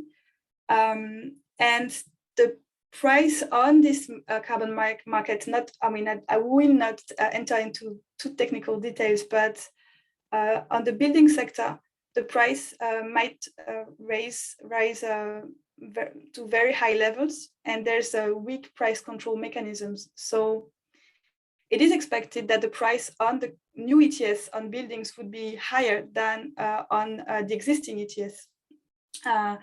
And to give you an idea, a CO2 price of 100 euros per ton would lead to an increase of 25% of heating bills in the EU. But this is only an average. And if you take a Polish household with a low income, with heating supplied by coal, this could reach 100% increase or even more. So there's a very high social risk that was highlighted by Sarah already. And where we see a very high danger for the EU is that actually the success of the ETS on buildings will eventually rest on national policies' fairness, as well as effective implementation of ambitious and targeted renovation policies that are currently lacking. And who will stand up to defend the EU policies when you have a Gilets jaunes type social crisis in one member state? That's actually a very, very dangerous move in our view. But with that in mind, well, the Social Climate Fund is a good step to, try to alleviate part of the social challenges, but will not be enough. Maybe the first issue is that, if you say that the purpose is to alleviate the social impacts of ETS2, you might kind of disregard the already existing energy poverty and energy inequalities in terms of housing. And then there's some design issues. First, the timing. The Social Climate Fund would take place, start operating in 2025, which is very good in terms of income support. But it's too late if you're thinking about the green investments that are required to shield vulnerable consumers from the price increase on ETS2. And as we all know, green investments, they take time and should be carried out before the introduction of the carbon price, as Sweden, actually, Sweden is a very good example of a successful carbon pricing strategy. And they actually renovated the house and decarbonized heating supplied before introducing a very high level of carbon pricing. Then there's a risk, I think as Louise already touched upon, there's a risk since energy prices are a very politically sensitive issue. There's a risk that member states use the resources for social compensation rather than green investments that would result in a more structural change. And then there's also, again, as highlighted before, it would be a plan-based fund. So member states would need to draft and submit to the Commission national social climate plans, where they would define the targets. But again, these member states, some member states, many member states could fail to provide adequate support to those who need it the most. And so we need more disaggregated data that currently is lacking in many cases. So there's a risk that threaten the social acceptability of the Green Deal, the EU Green Deal. Well, yes, those are the reasons why we think that ETS2 might, it could be better not to be implemented because that would solve actually the social compensation challenge. However, the Social Climate Fund would remain an opportunity to send a very strong signal in favor of a just transition. And I think that's what the EU citizens are expecting from the EU. It is a green and just transition. And if ETS2 is abandoned, the fund could focus on targeted investments to fight energy poverty. Well, if we think about potentially, alternative funding sources for the Social Climate Fund, well, we could think of the ETS one, so the current ETS. As Louise mentioned, there's actually there's no social criteria to national member states spending from the revenues they get from ETS1. And so with the rising prices that we've seen this year, we see that there's room for, there's actually more funding available. And this year only, there has been 11 billion euros additional revenues due to price increase. And I think this is a figure from last month. So the year isn't finished, and the price rose even again this month to reach historical levels at 70 euros per ton of CO2. So I'll conclude with some remarks that have already been made of the regulatory framework. So the Social Climate Fund would also require a strengthened framework that would be consistent with the need for social justice in the transition. So first, in prioritizing deep renovation and making sure that renovation effectively leads to highest energy efficiency gains. And then a socially just public support, as highlighted already. There's a need of progressive public support according to the income level. So, I mean, financial incentives should target in priority vulnerable households.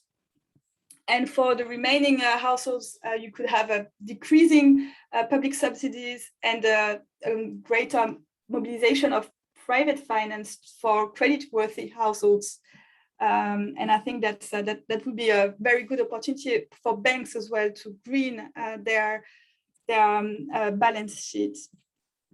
And lastly, I mean, we should also aim to achieve broader consistency. And I think that's what the Fitfor55 package is also showing. I mean, I would agree with the previous panelists that, I mean, it is an unprecedented move forward in terms of green transition, and it's also a very comprehensive and balanced package. But we should also look at maybe EU and national level to remove fossil fuel subsidies if we're talking about potentially finding financing streams to finance a just transition. It's 50 billion euros per year in the EU, and only 4% of these fossil fuel subsidies actually benefit to households. I'll stop here. Okay, thank you very much, Camille. It's a clear message about yes to a social climate fund and perhaps no to ETS2 as the way to feed that social climate fund. Guillaume, could I hand over to you, please? And I understand you have a presentation, which I think we're just going to bring up now.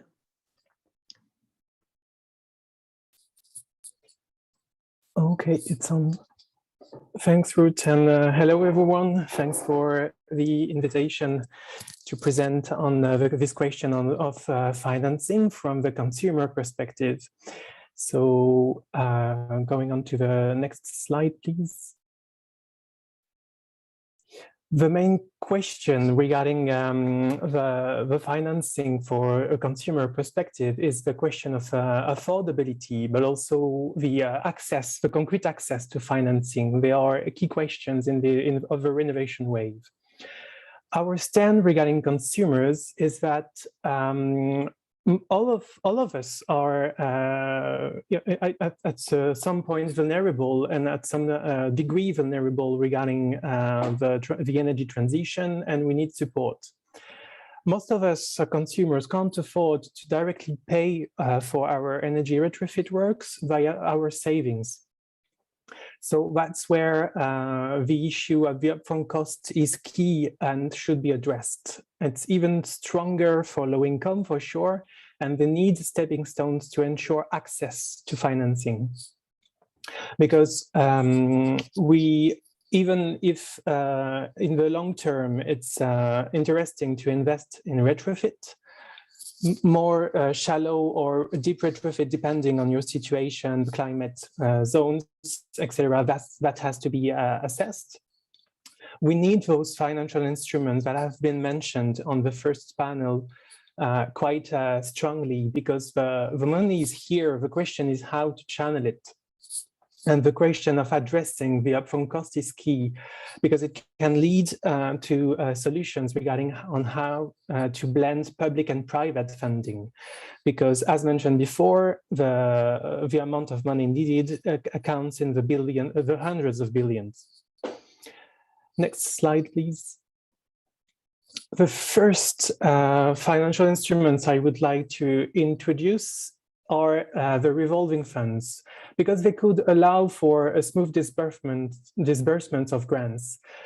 We are supportive at BUG of a 100% grant for the lowest income, the most in need, but that does not answer the disbursement question, because some of the grants are disbursed once the works are completed.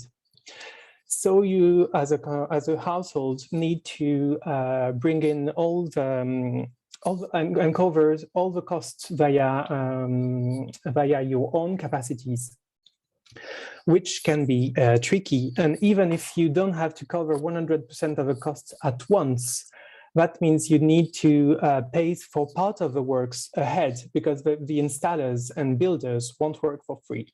So you need here a revolving fund that will step in. It's a fund that is capitalized possibly by the private sector, that is more flexible than public authorities, so that can step in ahead of the grant disbursement, pay for the upfront costs for the households, and then it's replenished once the grants can be disbursed, once the works are completed, for example. So this is the first example of a financial instruments we call for to smooth the pathway of consumers. Next slide, please. Other financial instruments are the guarantee funds and loan loss reserves. Again, the idea is to smooth out and iron out all the barriers that can be faced by households here. The guarantee funds and loan loss reserves are slightly different, but they have the same core idea. It's when a household buys a loan, those tools can step in and cover in case of default.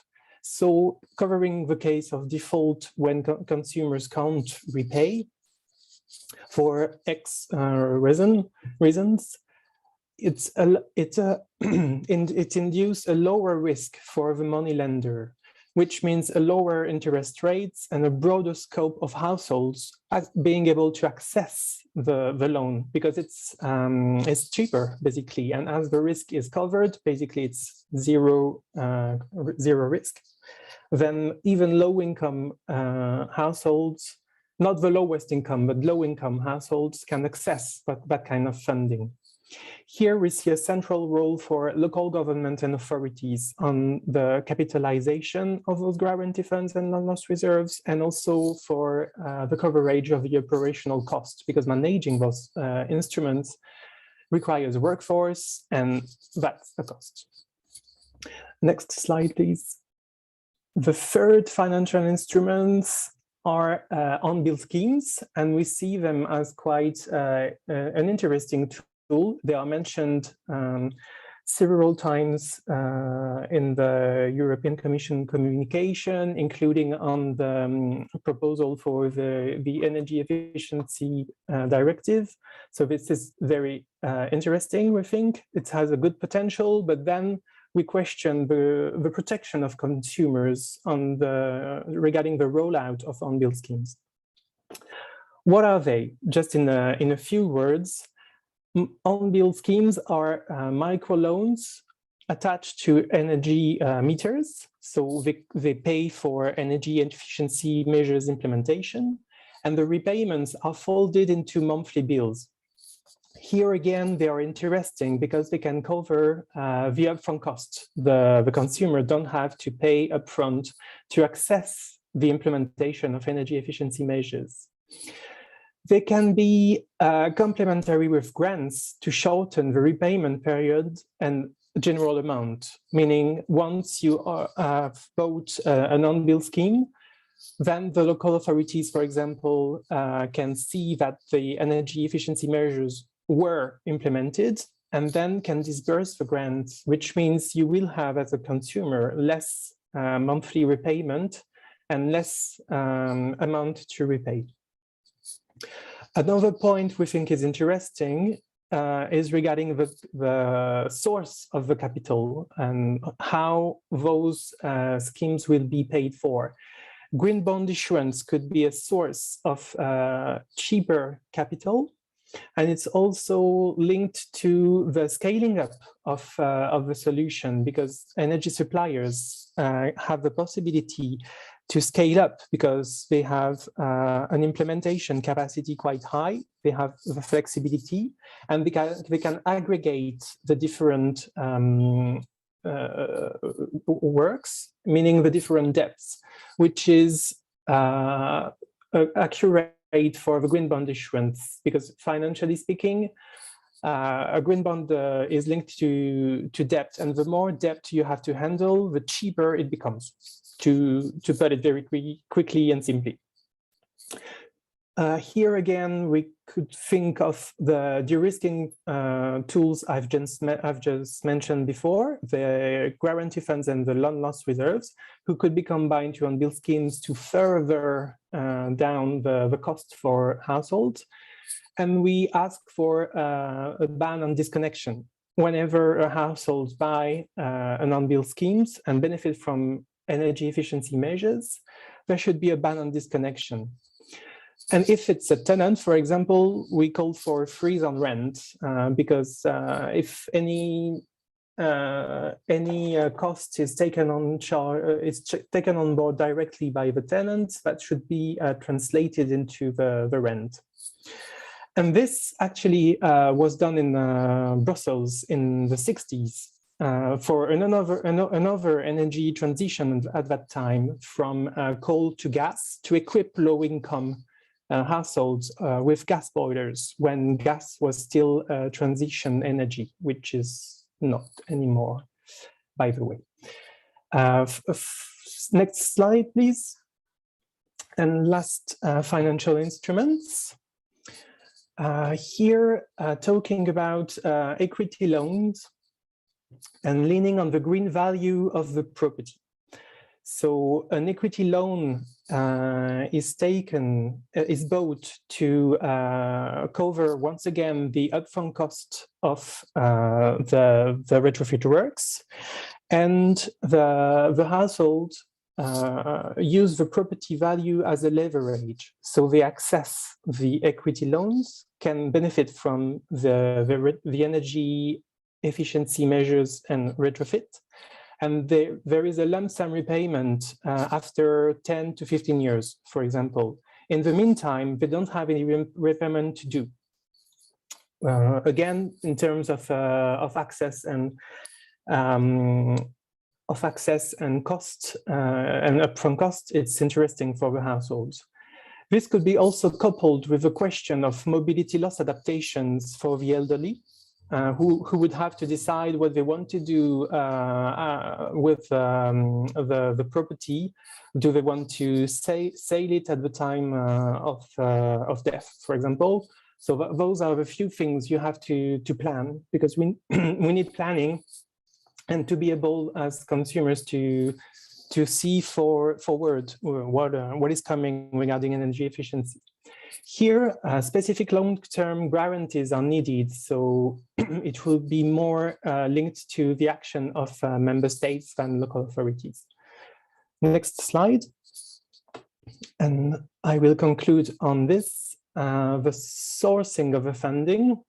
So talking about resilience and recovery facility and the social climate fund, both will be mainly on the stand on either grants and an incentive, or redistributional. As mentioned before, the social climate fund, it will quite certainly be based on lump sum grants and with a distributional aspects.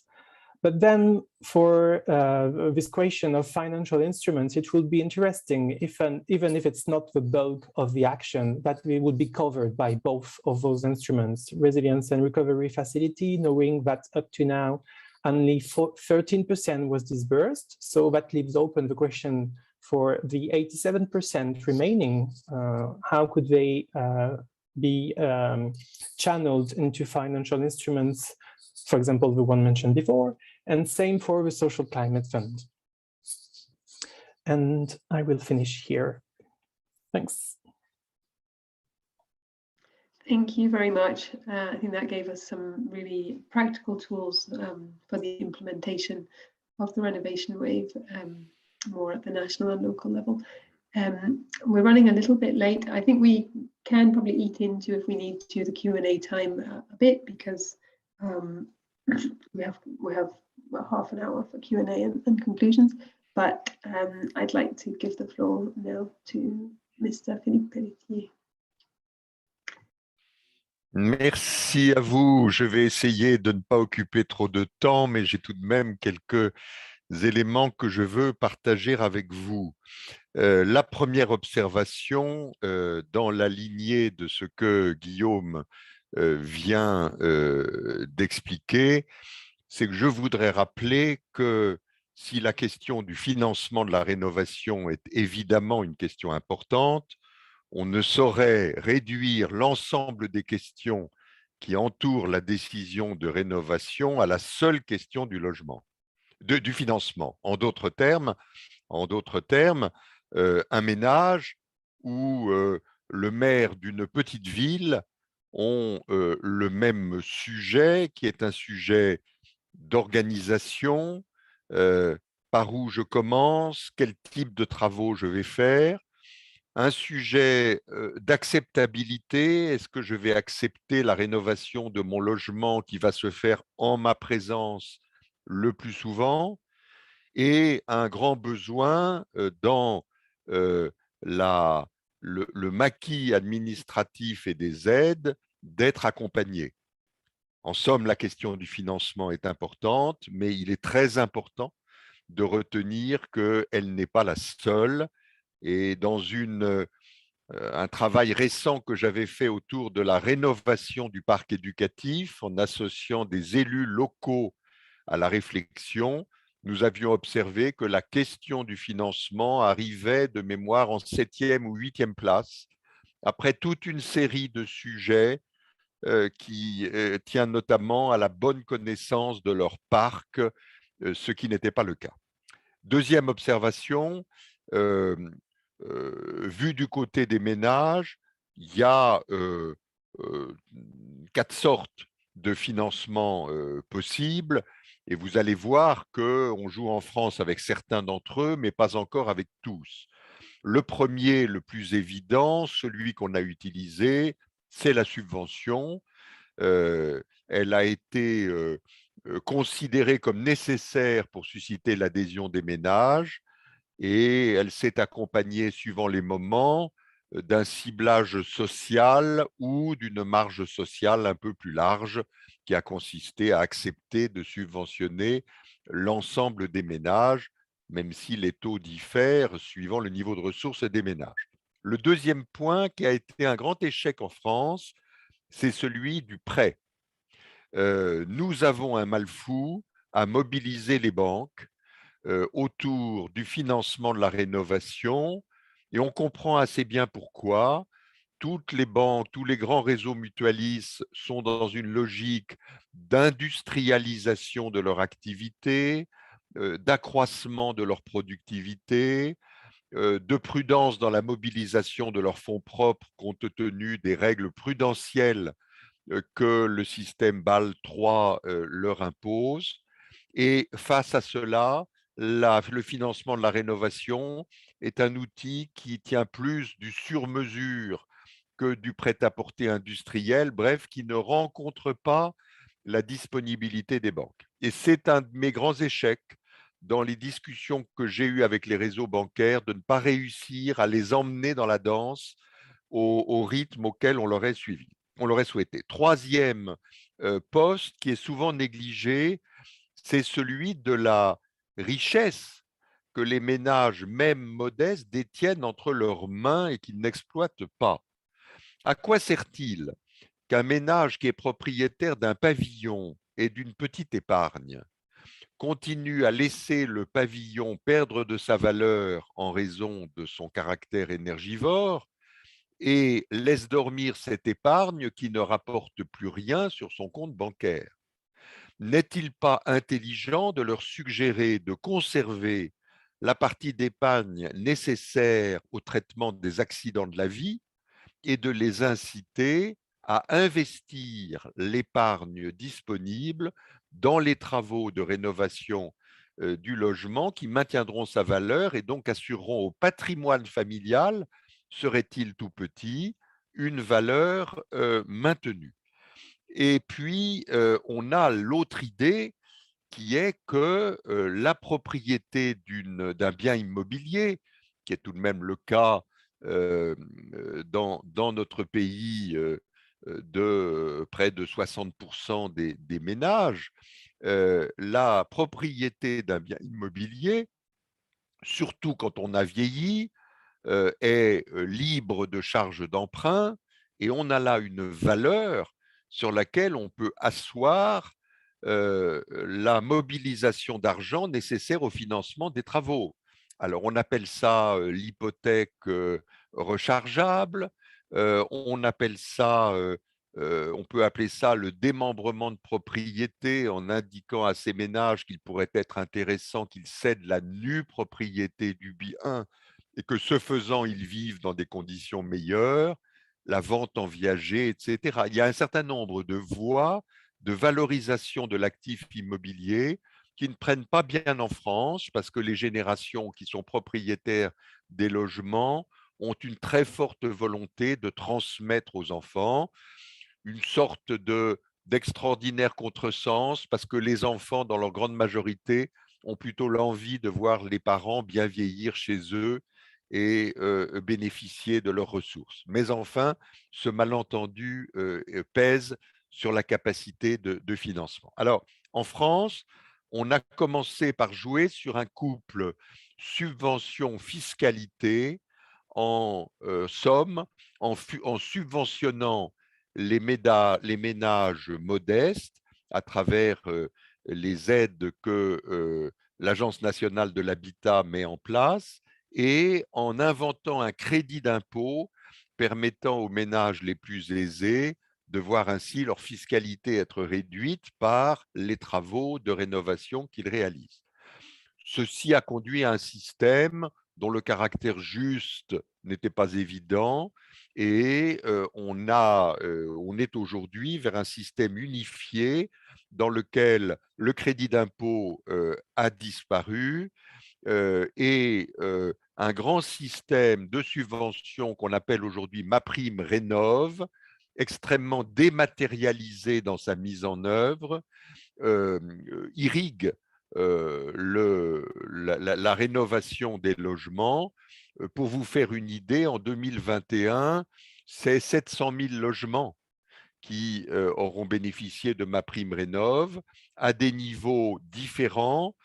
Plus on est modeste, plus la prime est élevée. Donc l'avantage, c'est que cette sorte d'industrialisation de la distribution des subventions n'a pas supprimé l'affectation sociale et très sociale de la subvention qui est restée très majoritaire dans le système. Ça, c'est la bonne nouvelle. La mauvaise nouvelle, c'est que MaPrimeRénov' a pour l'essentiel financé des gestes de rénovation et que la rénovation globale, en une ou plusieurs fois que l'on appelle de nos voeux et qui est nécessaire pour remplir nos objectifs européens et nationaux, ne sont qu'une petite partie de MaPrimeRénov'. Donc, voilà l'outil qui est en place et nous sommes en train de mettre en place à partir du 1er janvier prochain un complément pour assurer aux ménages les plus modestes un financement de 100% de la rénovation qui consiste à considérer que par le biais de la subvention MaPrimeRénov' et de son complément que je n'ai pas le temps d'expliquer sous forme des certificats d'économie d'énergie, les C2E, nous arrivons à financer, si j'y ajoute des subventions que les métropoles, les régions, les départements apportent, nous arrivons à financer 80 à 90% de la dépense.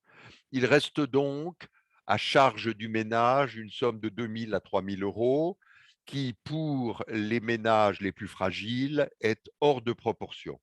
Et nous inventons ce qu'on appelle le prêt avance mutation, qui sera distribué, lui, par 2 réseaux bancaires, la Banque Postale et le Crédit Mutuel, à partir de janvier, et qui consiste à dire, on vous prête sans autre garantie la somme nécessaire qui reste à votre charge, vous rembourserez les intérêts au fur et à mesure où le crédit sera vivant, mais le capital ne sera remboursé que in fine au moment de la vente du logement ou au moment de l'ouverture de votre succession. C'est quelque chose pour assurer en somme un financement 100% au profit des ménages les plus fragiles. J'ajoute, et je termine comme ça, que ainsi nous gardons en France comme tout à fait prioritaire la lutte contre la précarité énergétique, même si cette action a été englobée dans une action plus vaste et plus massifiée que je viens d'esquisser à très grands traits. Mais il faut que l'on ait conscience que la lutte contre la précarité énergétique, comme le sujet général de la rénovation énergétique, n'est qu'une partie du grand sujet que nous allons avoir à porter, qui est la rénovation tout court des logements et la lutte contre les précarités, pas seulement énergétiques. Nous voyons poindre en France un vieillissement accéléré de la population qui, compte tenu des chiffres démographiques affolants qui s'annoncent, aujourd'hui 2 millions de Français ont plus de 85 ans, en 2035-2040, et je serai du lot, si je suis toujours en vie, il y aura près de 5 millions de Français de plus de 85 ans. Il est donc hors de propos d'imaginer de les recueillir dans des structures collectives. Il va falloir qu'ils continuent à occuper le plus longtemps possible les 18 millions de maisons individuelles qu'ils occupent aujourd'hui, ce qui veut dire qu'il y a un travail d'adaptation du logement au vieillissement et au handicap qui va s'ajouter à la lutte contre la précarité énergétique. C'est donc un sujet global de rénovation qu'il nous faut traiter. Et moi, je pense, et je termine ainsi, que la question des financements ne sera une réussite que si, d'une part, on a des systèmes de garantie facilement mobilisables, que ce soit la garantie de l'État ou que ce soit des garanties d'organismes européens qui permettent de sécuriser les financements qu'on distribue, et que c'est une palette de solutions de financement qui sera efficace parce que les besoins d'un ménage très précaire ou les besoins d'un ménage moins modeste de financement ne sont pas identiques et les techniques mises en œuvre ne sont pas les mêmes pour l'ensemble des ménages.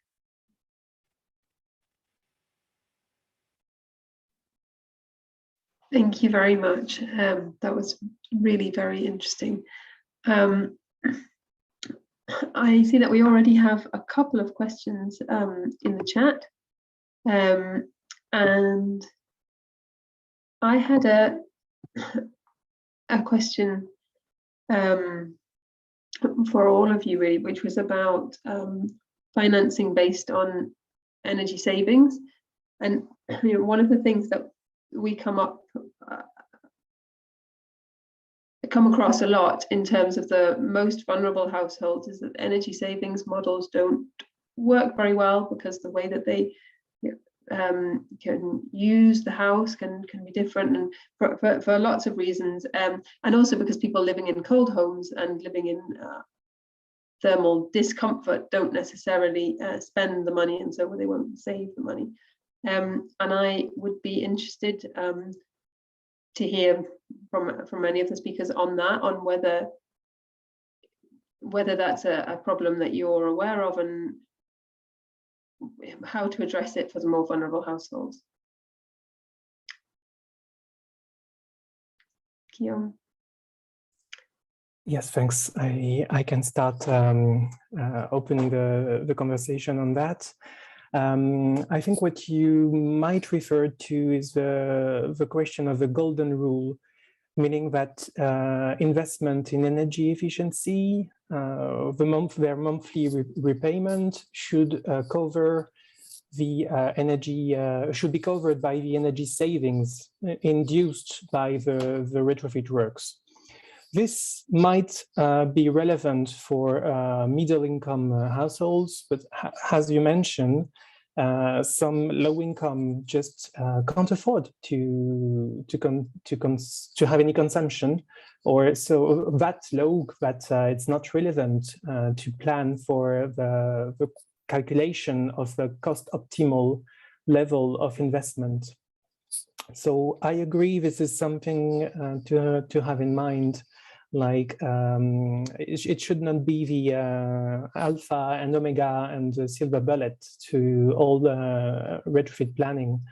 What can be taken into account is the access to non-monetarized up to now aspects as thermal comfort, health, even the sustainability of housing itself, because if you're not able to have a warm house, well, for sure, first you can be sick, but also housing is not appropriate anymore because you have some mold developing. It's even more cost piling over the years because it can provoke decay. So yes, I agree. Warning here on those questions of the calculation of the optimal return on investment. We have to be more flexible than that. Okay, thank you. Yes. J'y vais. Camille, je vous précède. Je dis un mot. Je suis tout à fait d'accord avec ce que Guillaume vient de développer. Nous avons eu, et je parle pour les Français, nous avons eu une approche trop économique et donc trop théorique du sujet de la lutte contre la précarité énergétique, en pensant qu'il nous fallait avant tout arriver à réaliser des économies d'énergie qui allaient provoquer des économies tout court pour les ménages. La vraie vie n'est pas celle-là. La plupart des ménages en situation de précarité énergétique ne se chauffent pas. Et donc, les travaux de rénovation de leur logement auront pour effet ce qu'on appelle un effet rebond, qui consiste à leur faire dépenser davantage d'énergie qu'ils n'en dépensaient avant, puisqu'ils n'en consommaient pas ou peu.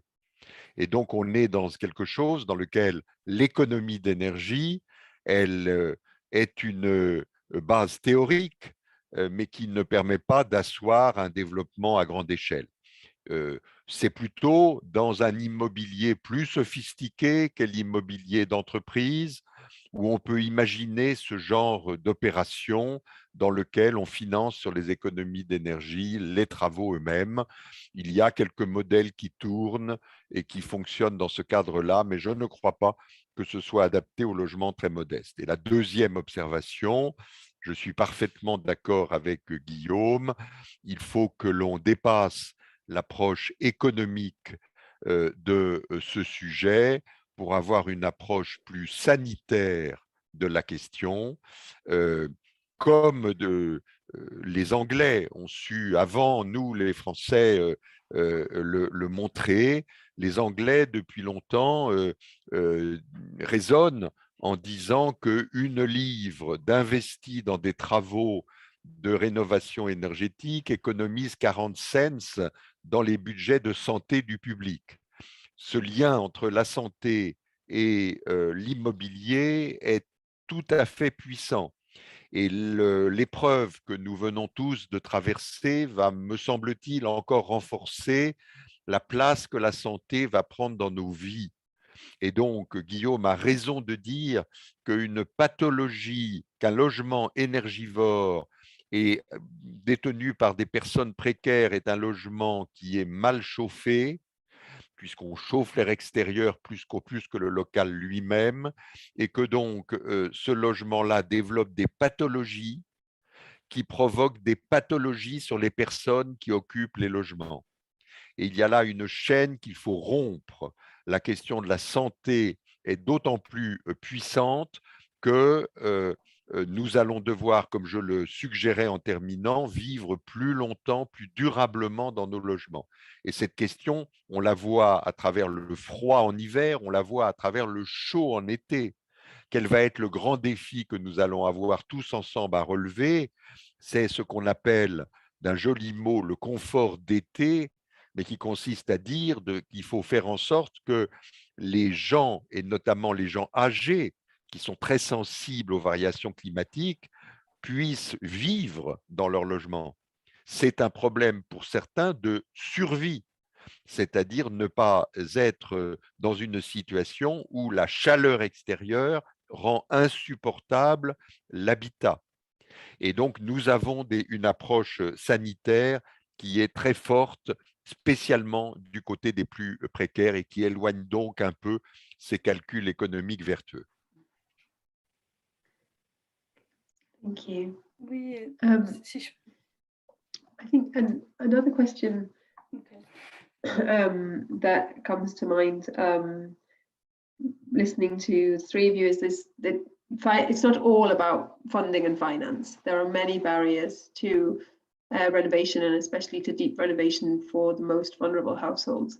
And I think the Fit455 package has put some ideas on the table about how member states can overcome some of those other barriers. There's a lot of focus on one-stop shops and on kind of outreach.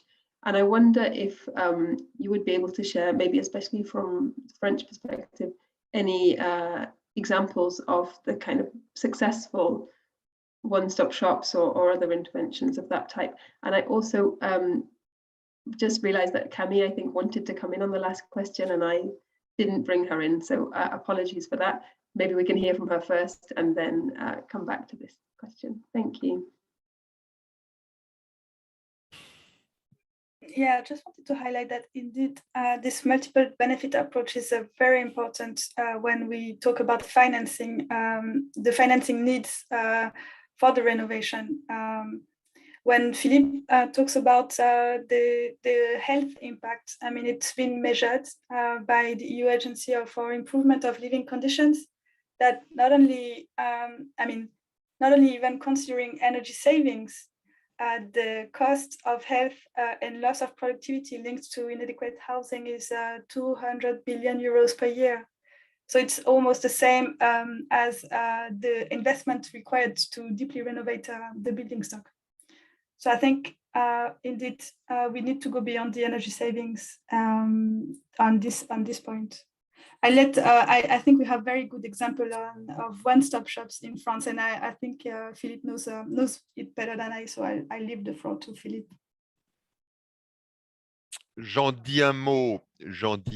Nous avons fait le choix de développer une plateforme dématérialisée qui tient lieu, si l'on veut, de guichet unique, qui permet d'accéder à la subvention distribuée par l'Agence nationale de l'habitat. C'est le système MaPrimeRénov' que j'évoquais tout à l'heure. Et nous sommes en train de développer partout sur le territoire, dans un partenariat intelligent qui a fini par se nouer entre les 13 régions françaises et l'État, des lieux d'information et de conseils gratuits ouverts aux ménages qui assurent un maillage géographique du territoire de telle nature que tout ménage trouve à 15-30 minutes de chez lui quelqu'un qui peut l'aider. Et nous avons, et c'est le dernier point, nous avons pensé qu'il ne suffit pas d'informer et de conseiller, mais qu'il faut accompagner. Et là, nous sommes en train de mettre en place un système qui va démarrer en janvier prochain, qui est un système dans lequel on va en somme trouver des groupements constitués principalement par le monde associatif qui œuvre autour de l'accompagnement logement, pour accompagner les ménages dans leur décision de rénovation. Ça veut dire les aider à faire le diagnostic, les aider à déterminer quels sont les travaux qui ont un caractère prioritaire compte tenu du bâti, les aider à faire le choix des entreprises, les aider à mobiliser les subventions et financements disponibles. Donc, une sorte, ce qu'on appelle banalement dans le domaine de la construction, de l'AMO, c'est-à-dire de l'assistance à maîtrise d'ouvrage. Voilà.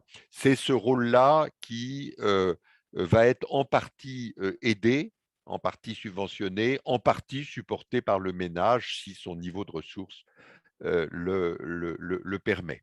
Voilà, donc un système très dématérialisé, unique pour financer et subventionner, un réseau sur tout le territoire de conseillers pour informer et conseiller, et un système d'accompagnement qui se met en place pour ceux qui le souhaiteront. Thanks, Camille, and then Guillaume.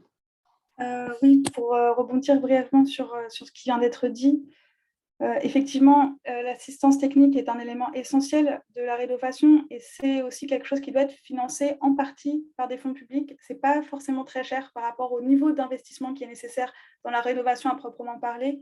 Et ce qui a été estimé, la même étude sur laquelle je m'appuie du Building Institute of Europe, à environ 1 à 2 milliards par an. Donc, ce n'est pas cher et c'est essentiel en fait pour atteindre les ménages et faire comprendre aussi et les accompagner dans une démarche qui peut être compliquée.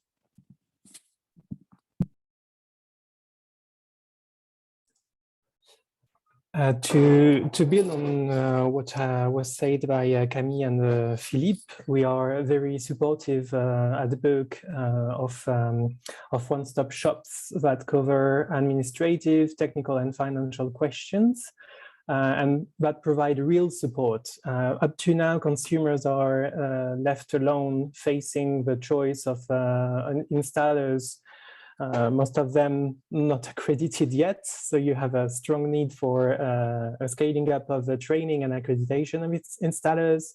You have a wealth of grants and financial offers, not enough reliable and affordable ones, but the existing ones are plenty. So you need a real support here for consumers, and that shall go till the point of supporting the consumers when they have to fill in the forms to apply for the grants, for example, when needed. At Berk, regarding the question of public or private, we are quite agnostic. You have a few different examples. What we say is that the one-stop shops will quite certainly be a blending, once again, of public and private solutions, of free services, accessible to all. And what we say is that if in any case some of the services of support would have to be paid for by consumers, that should not be at any upfront cost to address the question of accessibility. And what we also call for, realizing that with the scaling up of a number of retrofits and regarding the demographics as well of the installers, one-stop shops should support the newly accredited installers and mirror somehow the services provided to consumers with services to installers, also to have some appeal for installers to join the offer.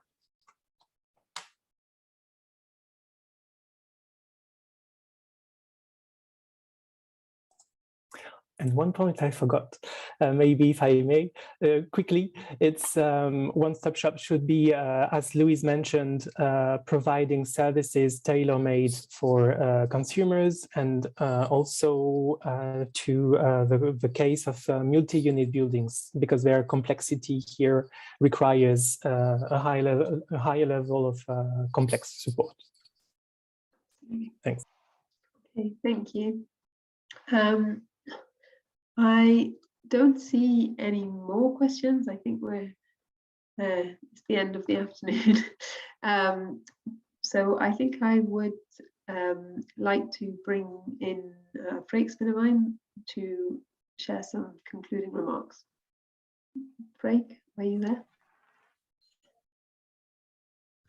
I'm here. I listened carefully during the last 2 hours.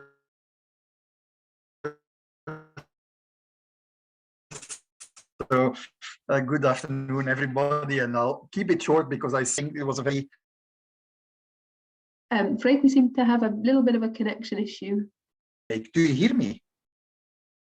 Now we do, and now we see frozen my screen. Frozen, and we didn't hear you, but now it seems to be working. You hear me now?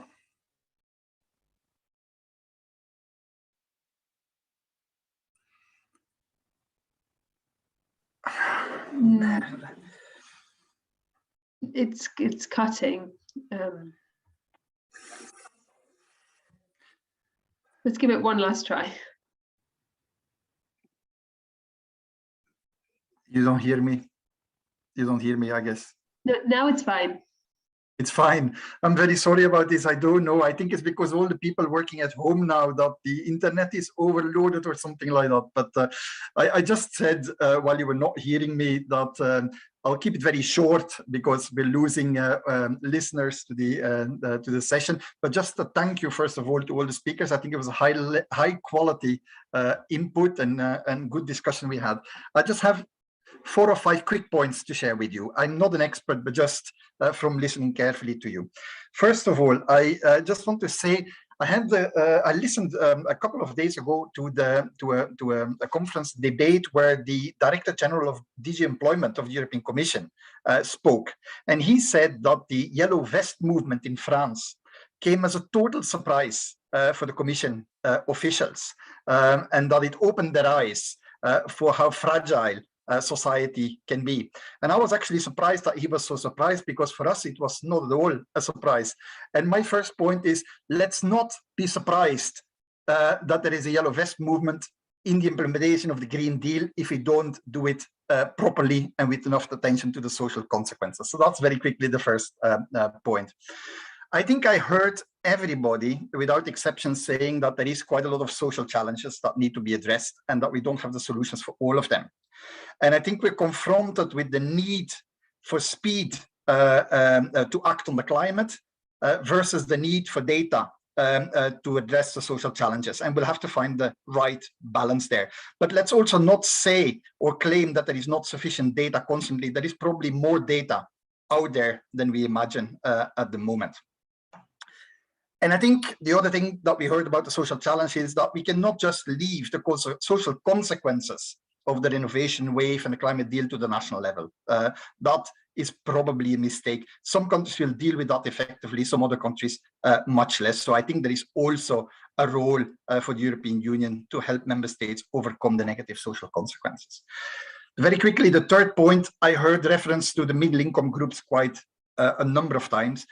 We hear that it is important. It's not only about the most excluded and the most vulnerable, but let's focus on the middle income groups without or not at the expense of the most excluded, because that's often what happens. So when I heard Louise saying, let's target the worst performing buildings and the most vulnerable people, or start with them, it makes sense to me. The fourth quick point is that targeting of the worst performing housing and the most vulnerable people is a challenge and remains a challenge. I think if we want to maximize the social and environmental gain of the renovation wave and the Green Deal, we probably have to try to reach both. I see a lot of attention to social housing when it comes to renovation, which I think is great. It's very helpful. It's welcome. But if we look at who is most vulnerable at the moment, we tend to forget the poor and very poor homeowners and the poor, very poor tenants in the private rental market, especially those ones that live in cold homes, which is the people that don't have the means to heat the housing and for whom energy renovation is only a cost. And maybe also to say that the identification of the most vulnerable groups is not just a technical issue. based on data, but it's also an inherently political issue. There is the question of deserving and undeserving target groups also in relation to the Green Deal. And then the last point I want to make is on finance and funding. It will be absolutely key. Also, the EU role in making funding and financing opportunities available is absolutely key. We have to remember that we start from a situation where there is already a housing affordability crisis. We cannot afford further house price increases, certainly not for the most vulnerable. I asked a question earlier on in the chat about the role of intermediaries to channel the financing, especially EU financing, to the end consumers, and I'm still not entirely sure how that works and what the rules say. I wait with impatience for the answer that the Commission official promised. But I see that there is a tendency to look for big intermediaries like the social housing sector, but whether they can reach the people that need most help is questionable, of course. And I'm happy to hear that many people made the case that we have to move away from simplistic investment arguments where we say that the investment in energy renovation can be earned back by a cheaper energy bill, and that for some vulnerable people and vulnerable homeowners, we need 100% financial support. And I want to quickly end with one simple suggestion. Because it's all very technical and very difficult, and sometimes we get lost in details, but could we not all argue together that no one should be evicted in the process of delivering the Green Deal? So in other words, that renovictions should be avoided in the implementation of the Green Deal. Because we speak a lot about vulnerable consumers, vulnerable homeowners, small homeowners, but we have not said much about the big investors who are already using energy efficiency renovation as a means to perform renovation. So maybe we should just have that as a common message: no renovictions as part of the Green Deal. That's it from me, Ruth. Okay, thank you very much, Frank. Very sharp and concise conclusions. I think unless there's anything that any of the panelists would like to bring to the table in terms of a concluding remark, we can close here. When I give the last opportunity if anyone wants to take the floor. Okay, great. Really very sincere thanks again for your very expert contributions. Have a nice afternoon. Bye. Thank you. You too. Bye-bye. Thank you all.